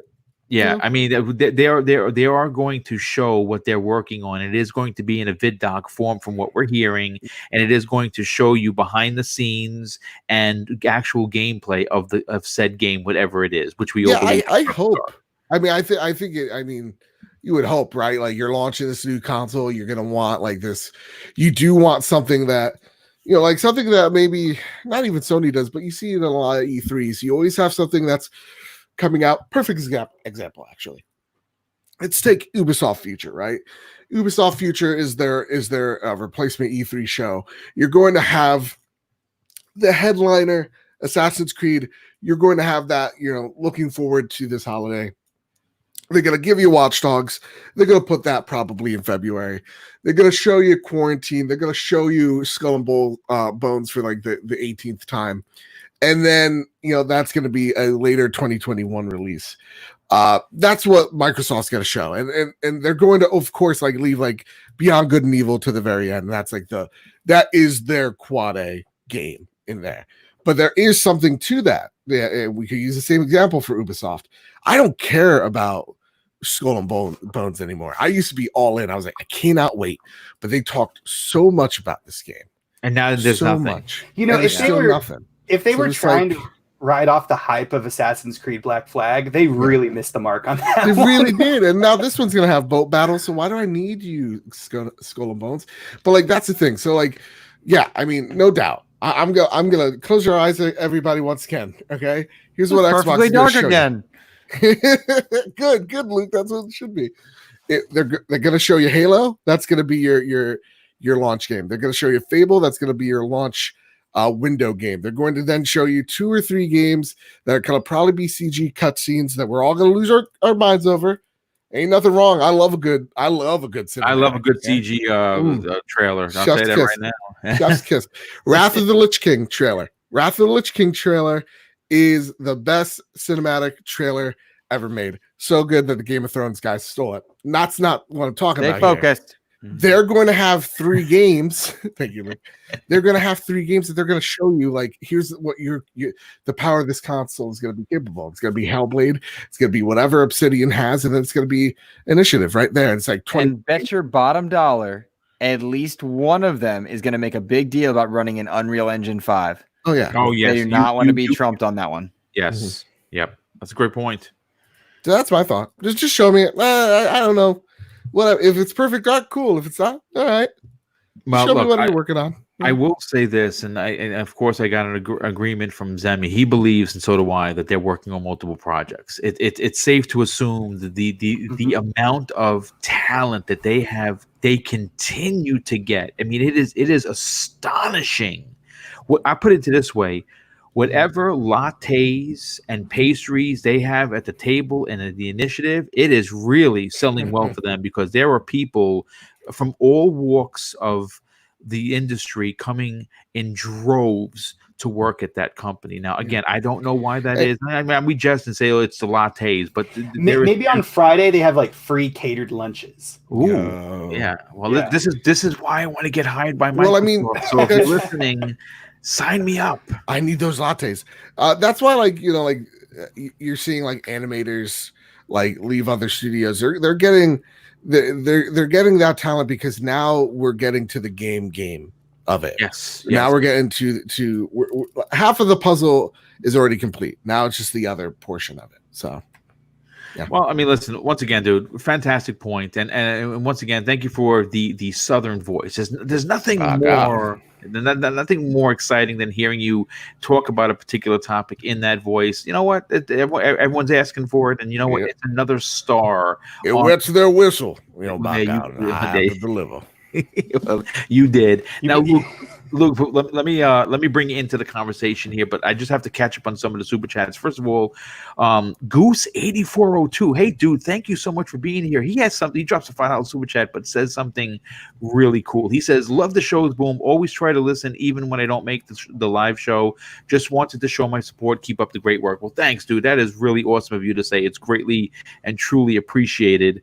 And we got Marvin Ramos. Hey, dude, thank you so much for being here. Super appreciated. He shows his generosity with a $5 super chat and says this: "Love the show. Thank you for the good work that you guys do." Well, thank you for being here, dude. And the Gamer Man, if you don't know who that is, I was on his show. He interviewed me yesterday. We talked all about Xbox. You can go to his YouTube channel. I mean, well, you can go to follow him. First of all, say follow the Gamer Man. He's a very passionate Xbox dude. And he had me on his show for 30 minutes yesterday. It was a great conversation. We talked all about the Xbox and what we think is going to happen. And I believe if you go to his Twitter account, you can find that that particular interview up for everyone to listen to. He drops a $5 super chat and says this: "Thank you for being my friend, Mr. Boomstick XL. I always tell people to go to your channel because it's no BS. And the podcast, I love listening to him." Well, thank you, dude. Super appreciate the kind words. That is really awesome of you to say. But Luke, here's the thing. I really want to gauge your particular temperature, not just so much on the initiative. I mean, we all have high hopes for the Quad A, if you will, studio. But, there are some people, there are some camps throughout both the Xbox fan base and the people that are just looking for the next great Microsoft title that will say publicly that they are uninterested into their core of having Microsoft bring back old IPs. They feel that it's a misstep for the message that Microsoft and Phil Spencer are trying to portray. I disagree 1,000% because I think that you have to return to what made you great and build upon that. And I think that if you start resurrecting pillars to hold up the brand around Forza, Halo, and Gears in the form of a new Fable, a new Perfect Dark, Senua, with Hellblade would be one of those, and you keep building, what you start to do is make an empire that doesn't just have Halo, Gears, and Forza. They could look to other IPs, and I believe Joanna Dark is one of those, but I'm interested to know your opinion on it. I think it's really important for Microsoft to have new IP. There's no doubt about that, but they do have to recognize the legacy that they carry, and it's something they do well. The Master Chief Collection, and we talked about it earlier in this episode, bringing along the franchises that they've got, where they've released a game and then go out and support them. The temperatures that I have on all of these new studios and the potential new projects are range from lukewarm to pure fire. I need to know more before I allow myself to get so excited about something. I need concrete evidence. I need to know something. I think we are all taking for a fact that Playground is working on Fable, that the initiative is likely working on Perfect Dark. We are taking a lot of these things because we've heard them, and I think we might have said them so many times that we are believing them without evidence. And leaks, rumors all day long. I want to see what it is they're trying to produce. And more importantly, I want to see what it is they think makes it special. Because if you bring me Perfect Dark with better graphics, that's wonderful. But they've done that once with Perfect Dark Zero, and it failed to light the world on fire. It was impressive. So I need something more that makes it unique and special. If you're bringing back old IP, they need to be reborn once again. If you are creating something new, you need to make it discernible and notable from competitors in its genre. We can't make The Witcher 3 again. It's already been made. Can't make Breath of the Wild. It's already been made. Yes. So they have to find a way to capture magic, allow creators to create, and hope that those creations hit. And it takes a lot for those things to go well, because they created some pretty impressive stuff with Quantum Break. They're surrounded by some dud stuff, and the system didn't look attractive, and then they had all that TV stuff. So they kind of missed out on what they created there. They created something wonderful with Sunset Overdrive. The system wasn't doing too well. It was a little bit too obscure. It didn't catch on with the mainstream, and something great fell away. It takes a lot of factors to sell something new in a new IP.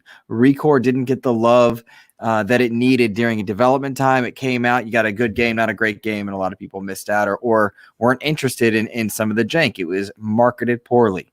They need a perfect storm.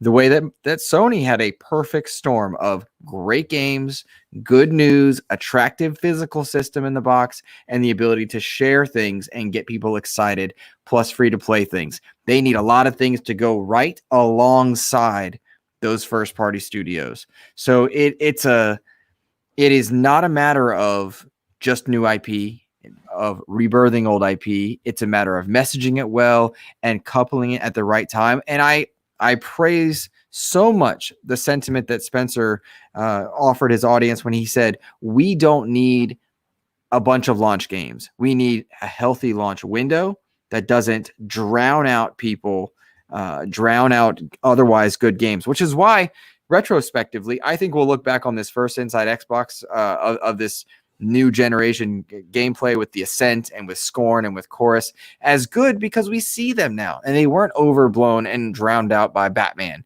or Halo Infinite or a new Star Wars. So there's a lot of things that they've done right and a lot of missteps along the way, but it is a complicated tapestry that is woven towards success. And Microsoft has the most to prove, all the while having all the tools to do it. So they're not in a bad place. They've got the studios, they've got the tech, they've got the money, they've got the infrastructure, they've got the services. They have all these things together. They now need to unite the Avengers, bring them together, and really hope that they aim for Thanos' head. It's simple as that. No, I mean, it's a great point. I mean, listen, there are two things that Phil Spencer has been very bullish about: the power of the console, right? The power is where you build your foundation, and then of course the leverage on price. You know, being coming out and on numerous interviews and saying they're agile on price means that they're looking to cut Sony's throat. That's to be blunt and to be to the point. That's what they're looking to do. They're not looking to handshake them and while they turn, stab them in the back. No, they're looking at them straight up and they're going to cut their throat from ear to ear. And that's what they're looking to do. And they can do that with the price. Oh, that was graphic. Yeah, it was very graphic as a matter of fact. But you know what? This is a little aggressive, maybe even a little aggressive. But yeah, nightmares. That's scary. Well, don't have nightmares. But you know what? I mean, look, the bottom line is that they are currently, again, some people really, like myself, really enjoyed May 7th event. Some people consider it to be, a bit of a trip. Some people considered it more.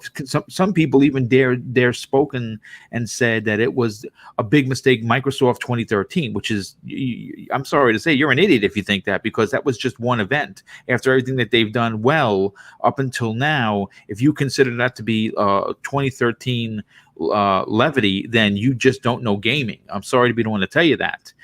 It was disappointing from the aspect that we didn't see actual controller in hand gameplay from Assassin's Creed, but I can guarantee you, and I'll say this right now, if that would have been the case, if that producer, that director of the project would have had a controller in hand and showed 3 minutes of him running around the world, there would be an entirely different narrative, because everyone would have been like, well, we got to see gameplay and we got to check out all these 13 games. This is amazing. So just keep that in mind, that it was a combination of overhype, the play on words that may have been taken out of context or put out there out of context on Microsoft's marketing point of view, and a failure on Ubisoft to deliver on their promise of showing actual gameplay. So let's just keep that in mind. But you know what? We do have a few minutes left, and I could not finish today's program without talking about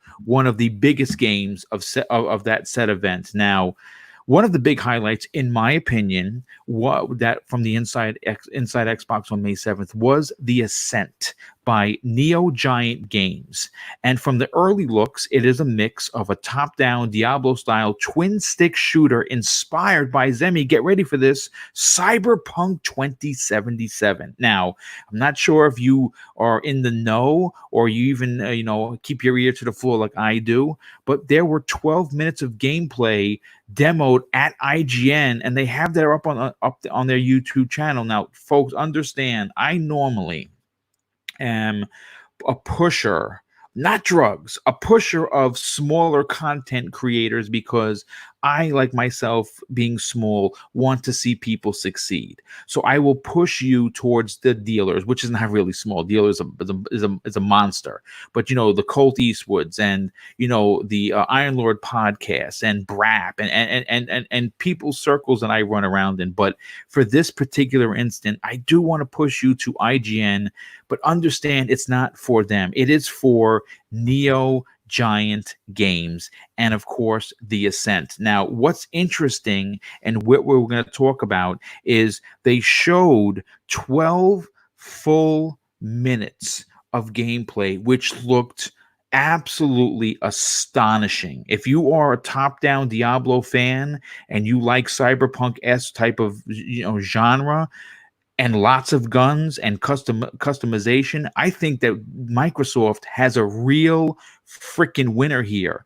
But according to the IGN article, the story of how they teamed up with Microsoft is quite fairly a simple one. Now, about a year ago, Microsoft visited Neon Giant Studios, which they are located in Sweden, to see an early version of the Ascent. And one of the developers' name is Frick. He says that what they had to show at this point was still in very early development, with only the team having worked on it for about a year. Despite all of that, Microsoft, probably Phil Spencer, was unbelievably impressed and was interested right away. Now, here are some direct quotes from the producer. They were immediately very excited, Flick explains, saying that the studio encouraged them to keep their cards, listen to this now, keep their cards close to their chest, as Microsoft felt they almost certainly had something special on their hands. They started talking right about partnering up and potentially timing its launch with the Xbox Series X. And according to Frick and Berg, two people that work on the team, it's both the game itself and the studio's own ambition that did the trick. Now, people, I'm not sure whether you know this, IGN confirmed on May 7th, on that day when this game was shown, that this has been confirmed to not only be an exclusive, a full-on exclusive for the Xbox platform, but a launch game going directly into Game Pass when the Xbox Series X launches.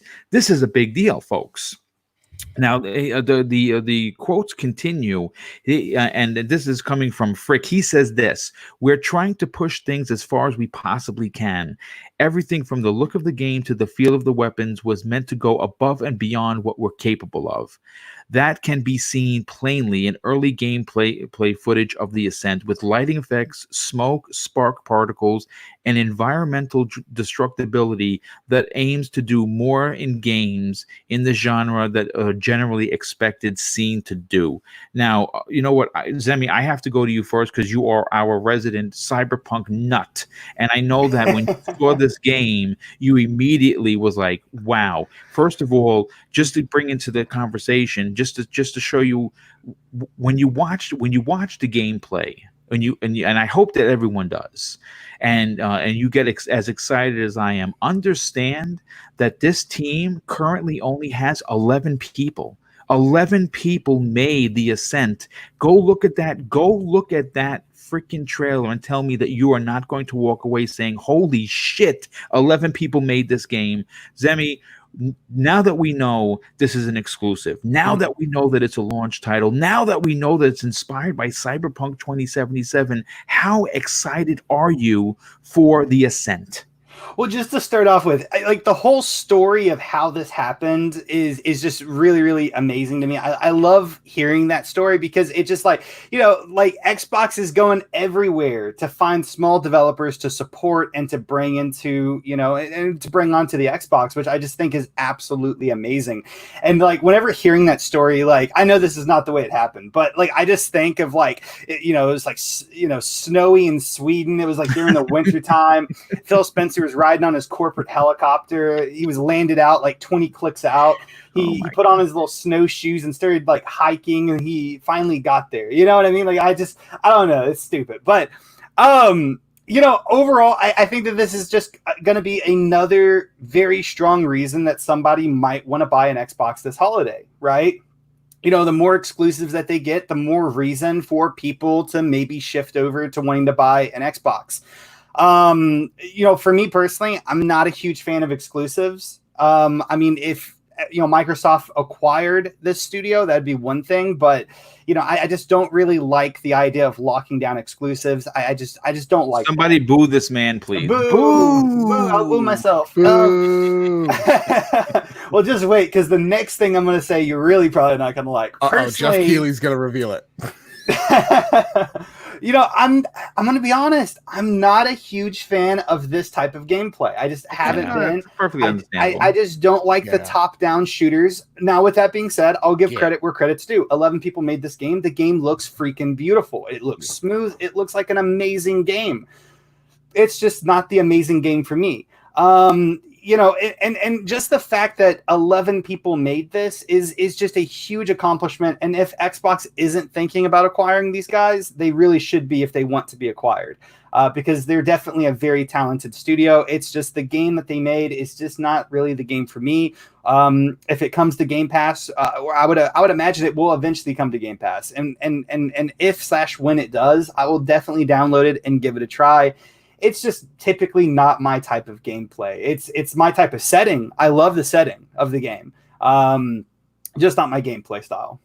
Okay, I mean, listen, again, the T-shirts are coming. Not every game is for every gamer. For different folks. Yes, that is absolutely correct. So, you know, listen, again, I think what's most impressive is that when you look at Microsoft wanting to bring the triple and quadruple A's to the new console, that unlike Sony, who used the backs of the small, the mom and pop developers to launch their PlayStation 4, and then towards the end completely abandoned the the indie community in favor of the big games. Microsoft is not forgetting what makes a game special, and that is teams, people that create these games make them special.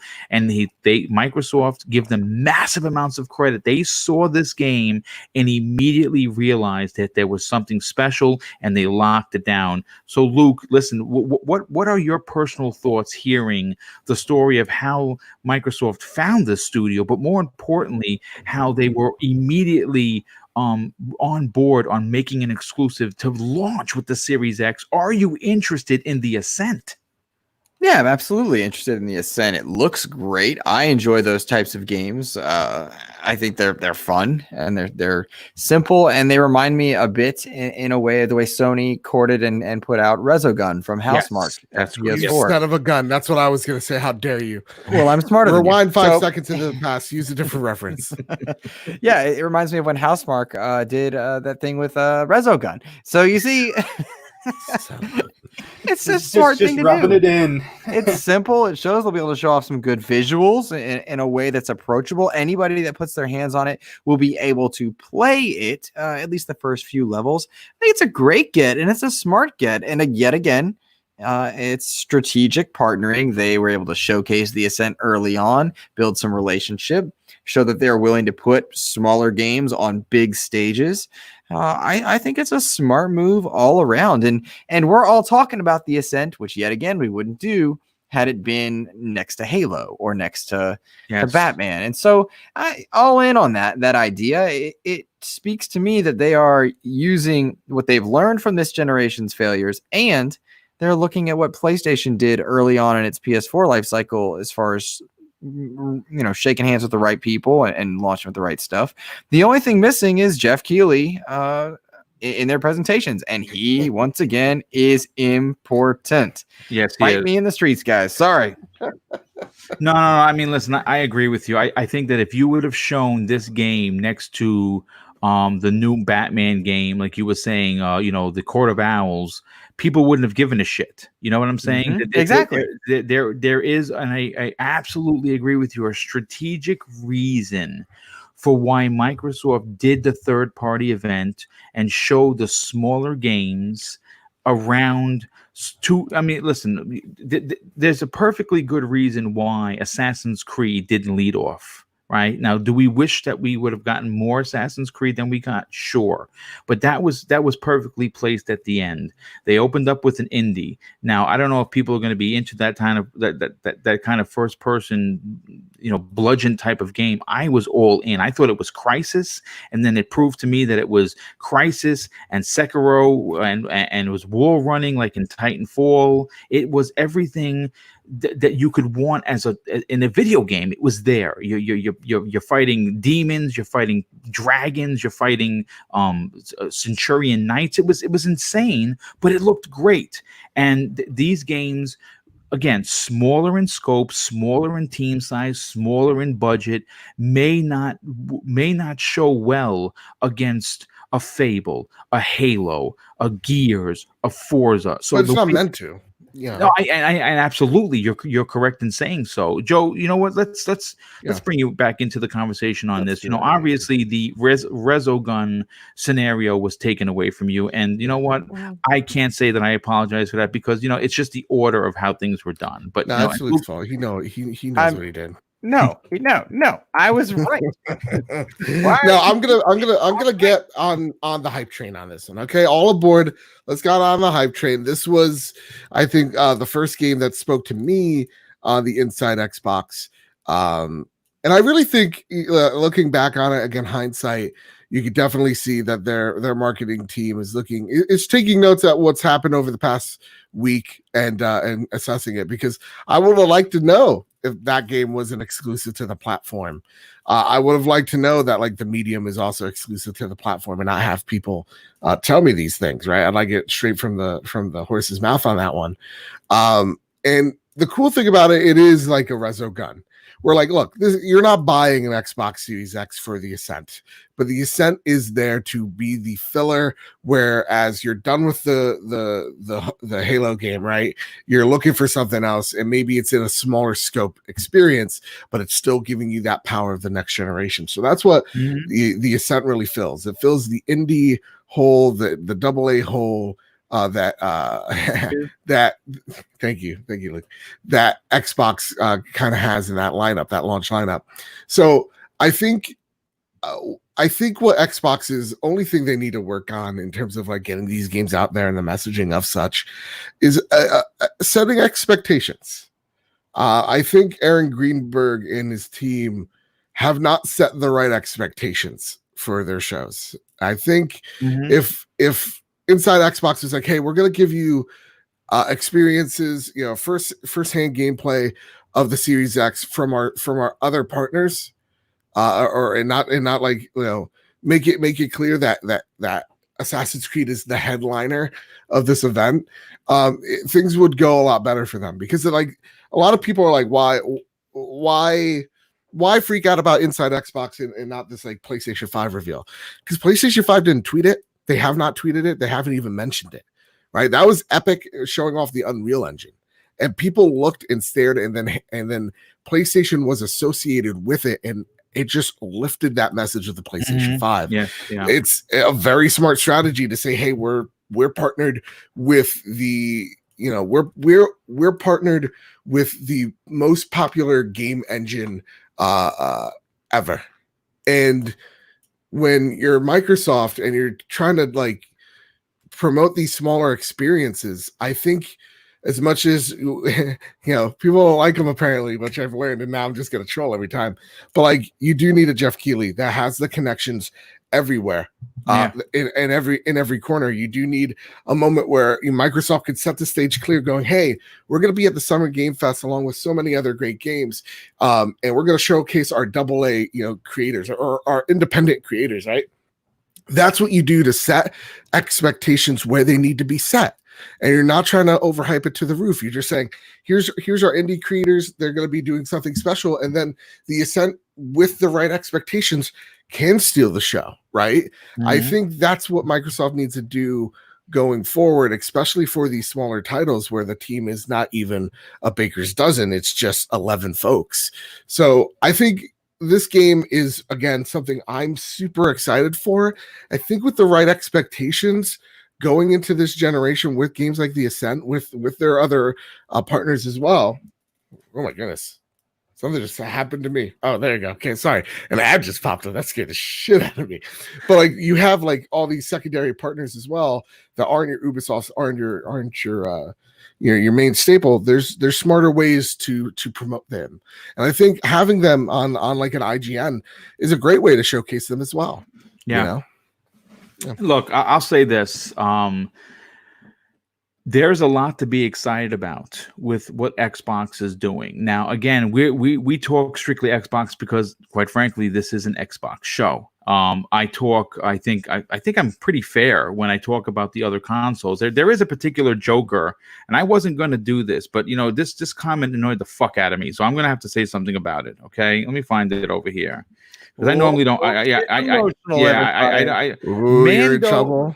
Yeah, no, Mando Bando. First of all, I don't even know who Mando. you are. Okay, and he starts off by saying it's kind of outrageous saying that. And I'm assuming I somehow hurt your PlayStation feelings by saying that Sony levied the backs of smaller devs to launch the PlayStation 4, and then they shit on them towards the end of the generation. Well, if that offends you, I have no idea why you're listening to the show. And then he goes on to say, well, it's okay for it to be wrong, Mr. Boom. Now, first of all, I don't know what you're talking about. And then he follows that up with this. Let me see if I could find this wonderful comment. He says, that's just the regular boomstick fanboy comment of the podcast. Well, you know what? First of all, dude, let me just say this, and I'm going to push you to the side and forget that you exist. First of all, when you run your own show the way I do, as many as I do, then you can voice your opinion. Until then, just sit back and just hit the thumbs down button and get the fuck out, because no one needs this kind of commentation. I'm sorry. I work real hard, and I know I don't have to say it, but you know what? Don't be a dick.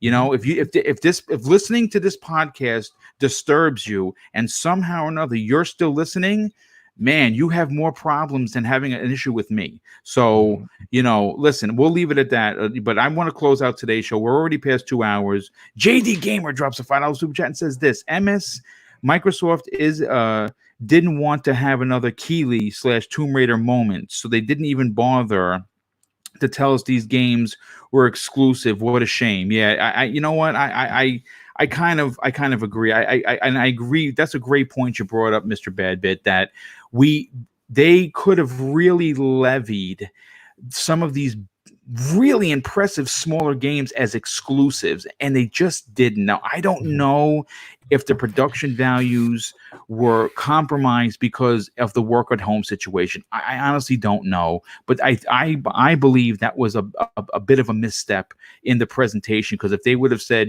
exclusive, people would have, I guess, maybe taken more interest in some of the smaller games, if that makes sense. All you need is a lower third. Like, I think a lot of people read into that, and I totally get that association, but you also don't want to do wrong by your developers that you're partnering with. So I would very much think all they need is a clearer message and a lower third on the bottom going a timed exclusive or exclusive. Yes. And then, easy as that. Yeah, and I agree. But listen, gentlemen, this has been fantastic. First of all, I have to thank the community. We had close to 450 people turn out for today's program. And again, this is such a small show. That is a really big deal for me. And I have to once again mention the outstanding generosity that continues to come in. It is, honestly, folks, I say it almost all the time. I am extremely humbled by the generosity of this community. It does not go unthought of, and it really does move me personally. It's unbelievable that many fans or that many people enjoy the content enough to take money out of their pocket and donate to the channel. So thank you, honestly, for that. It's greatly appreciated.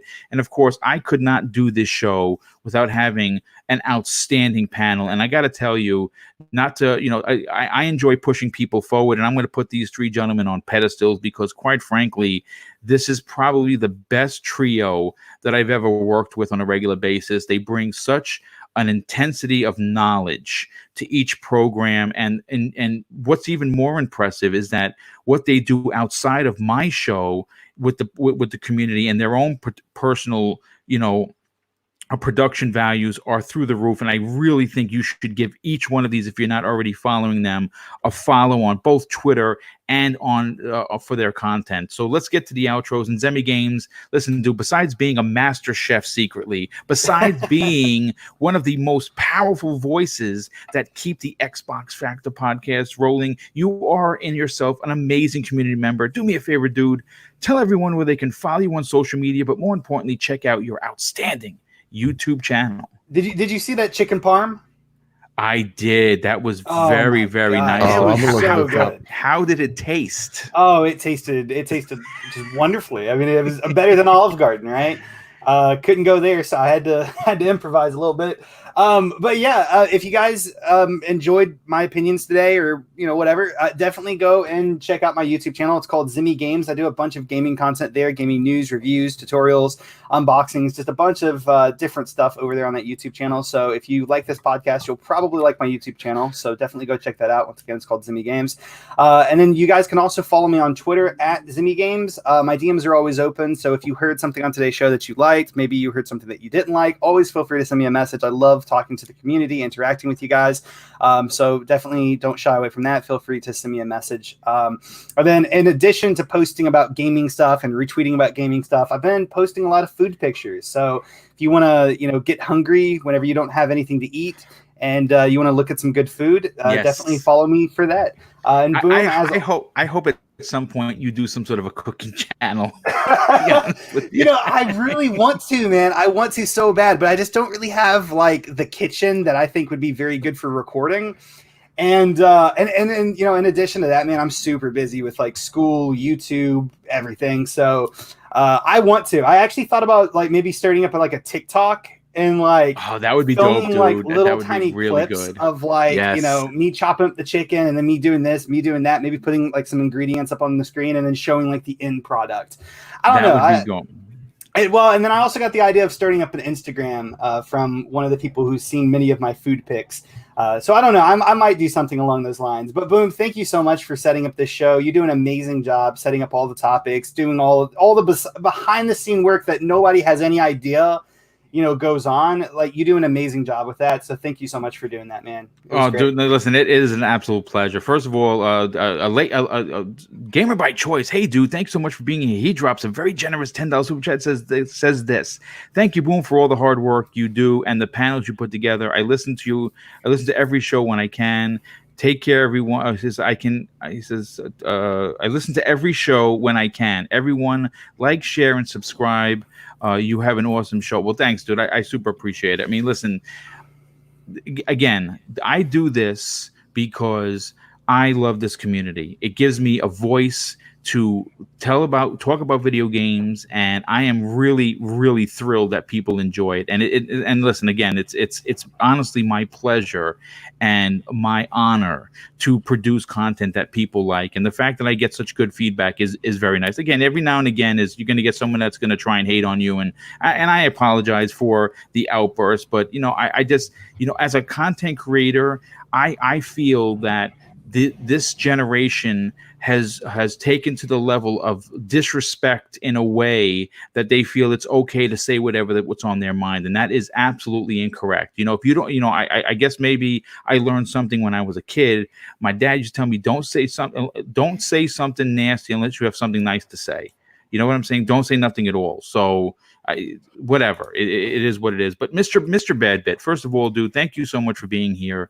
And you, my friend, have not only become a fan favorite for the Double Barrel Gaming Network, but you also have become a huge fan that people are talking about on social media, because being a PlayStation, a centric kind of a gamer, you still find a way to talk about gaming as a whole in a way that is credible and responsible, and you really kind of remove yourself from the fanboy shenanigans, and people love that about you.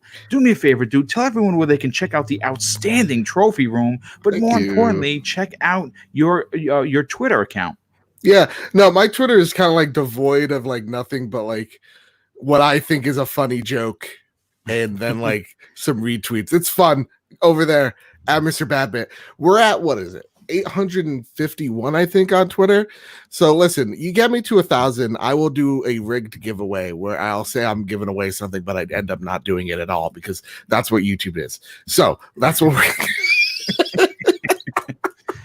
so totally trust me here, you guys. No, well, at least you're honest. Yeah, right. Because like I saw this one guy, he's like, I'm giving away 3 gift cards. It's like the receipts like from 8 years ago. I'm like, dude, come on now. I see that way too many times on Twitter. Anyway, I'm getting all caught up in the Twitter dramas. But seriously, at Mr. Badbit, it would mean a lot. And with that, you can follow me over at Badbit Games. We're talking about all things game news, reviews, and unboxings. I got, I think, 3 new videos since last time we talked. Yes. Yeah, whoa, I've been crazy. Okay. I talk about the Xbox Series X reveal. I talk about the PlayStation 5 technically gameplay breakdown. And then we have the latest episode of the Trophy Room, a PlayStation podcast made by the players for the players on YouTube, on Spotify, on iTunes, wherever you get your RSS feed, you can find us there. It's a fantastic show. We had so much news and we're somehow able to cover it in just a little over an hour. Seriously, it's fantastic. Me and my best friend Kyle talk about the latest greatest. So there, find us there, Well, listen, you run a good program, and people should definitely check it out for sure.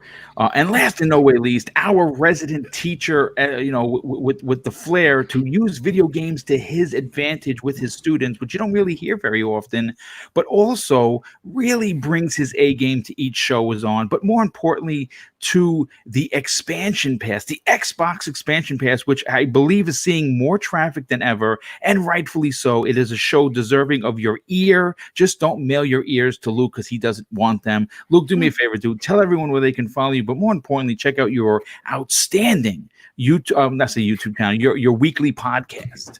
Oh, thanks, man. I really appreciate it. Of course, it's the Xbox expansion pass, and I always enjoy talking video games, and I had a blast talking Halo today here with you guys. I mean, I've got over several thousand hours across all the Halo games, which is a blast. One of the coolest things is right now, if you go to Expansion Pass, you'll hear Steve Downs introduces the show, which is really cool when you hear the voice of the Master Chief introducing the show. I have a blast. That's exactly what a fake fan would do, Luke. Yeah, sure. Yeah. To keep playing Halo nonstop. But yeah, no, I would love for you guys to check out the show. Next week's episode features an interview with Sissy Jones, who is the voice behind a number of voices, including voices in Halo 5, in Horizon Zero Dawn, Red Dead 2. She's the voice of Fury from Darksiders, as well as several voices in The Walking Dead. You can check out her interview next week on the Xbox expansion pass. Thanks for checking it out, guys. Dude, that's a big get, and congratulations on that, because she does a killer voice, and she was awesome in Darksiders 3, which was I believe it's still in Game Pass. Actually, that was I actually really enjoyed that. Listen, folks, I just want to thank everybody for being here. This has been a great show. Don't forget tomorrow's morning's Breakfast with Boom at 10 a.m. Mr. Bedbit will be coming back to the show to give us his opinion on what we're going to be talking about. And there's some big topics along with an even bigger panel, which we're going to have Mr. Bedbit. We're going to have Crispy Bomb. We're going to have the King from the Iron Lords podcast, BitCloud Gaming, and making his first appearance ever on any of my programs, and especially on Breakfast with Boom, is iDizzy, one of the community's favorites. Yes, good man. Yes, I look forward to actually working with him for the first time and talking about the massive topics that we have lined up. So everyone, listen, be well, treat others how you want to be treated, and just remember, folks, it doesn't cost anything to be nice. You live by those rules, and I can guarantee you are going to have an awesome day. Take care, everyone, and we'll see you next week on the newest episode of the Xbox Factor podcast.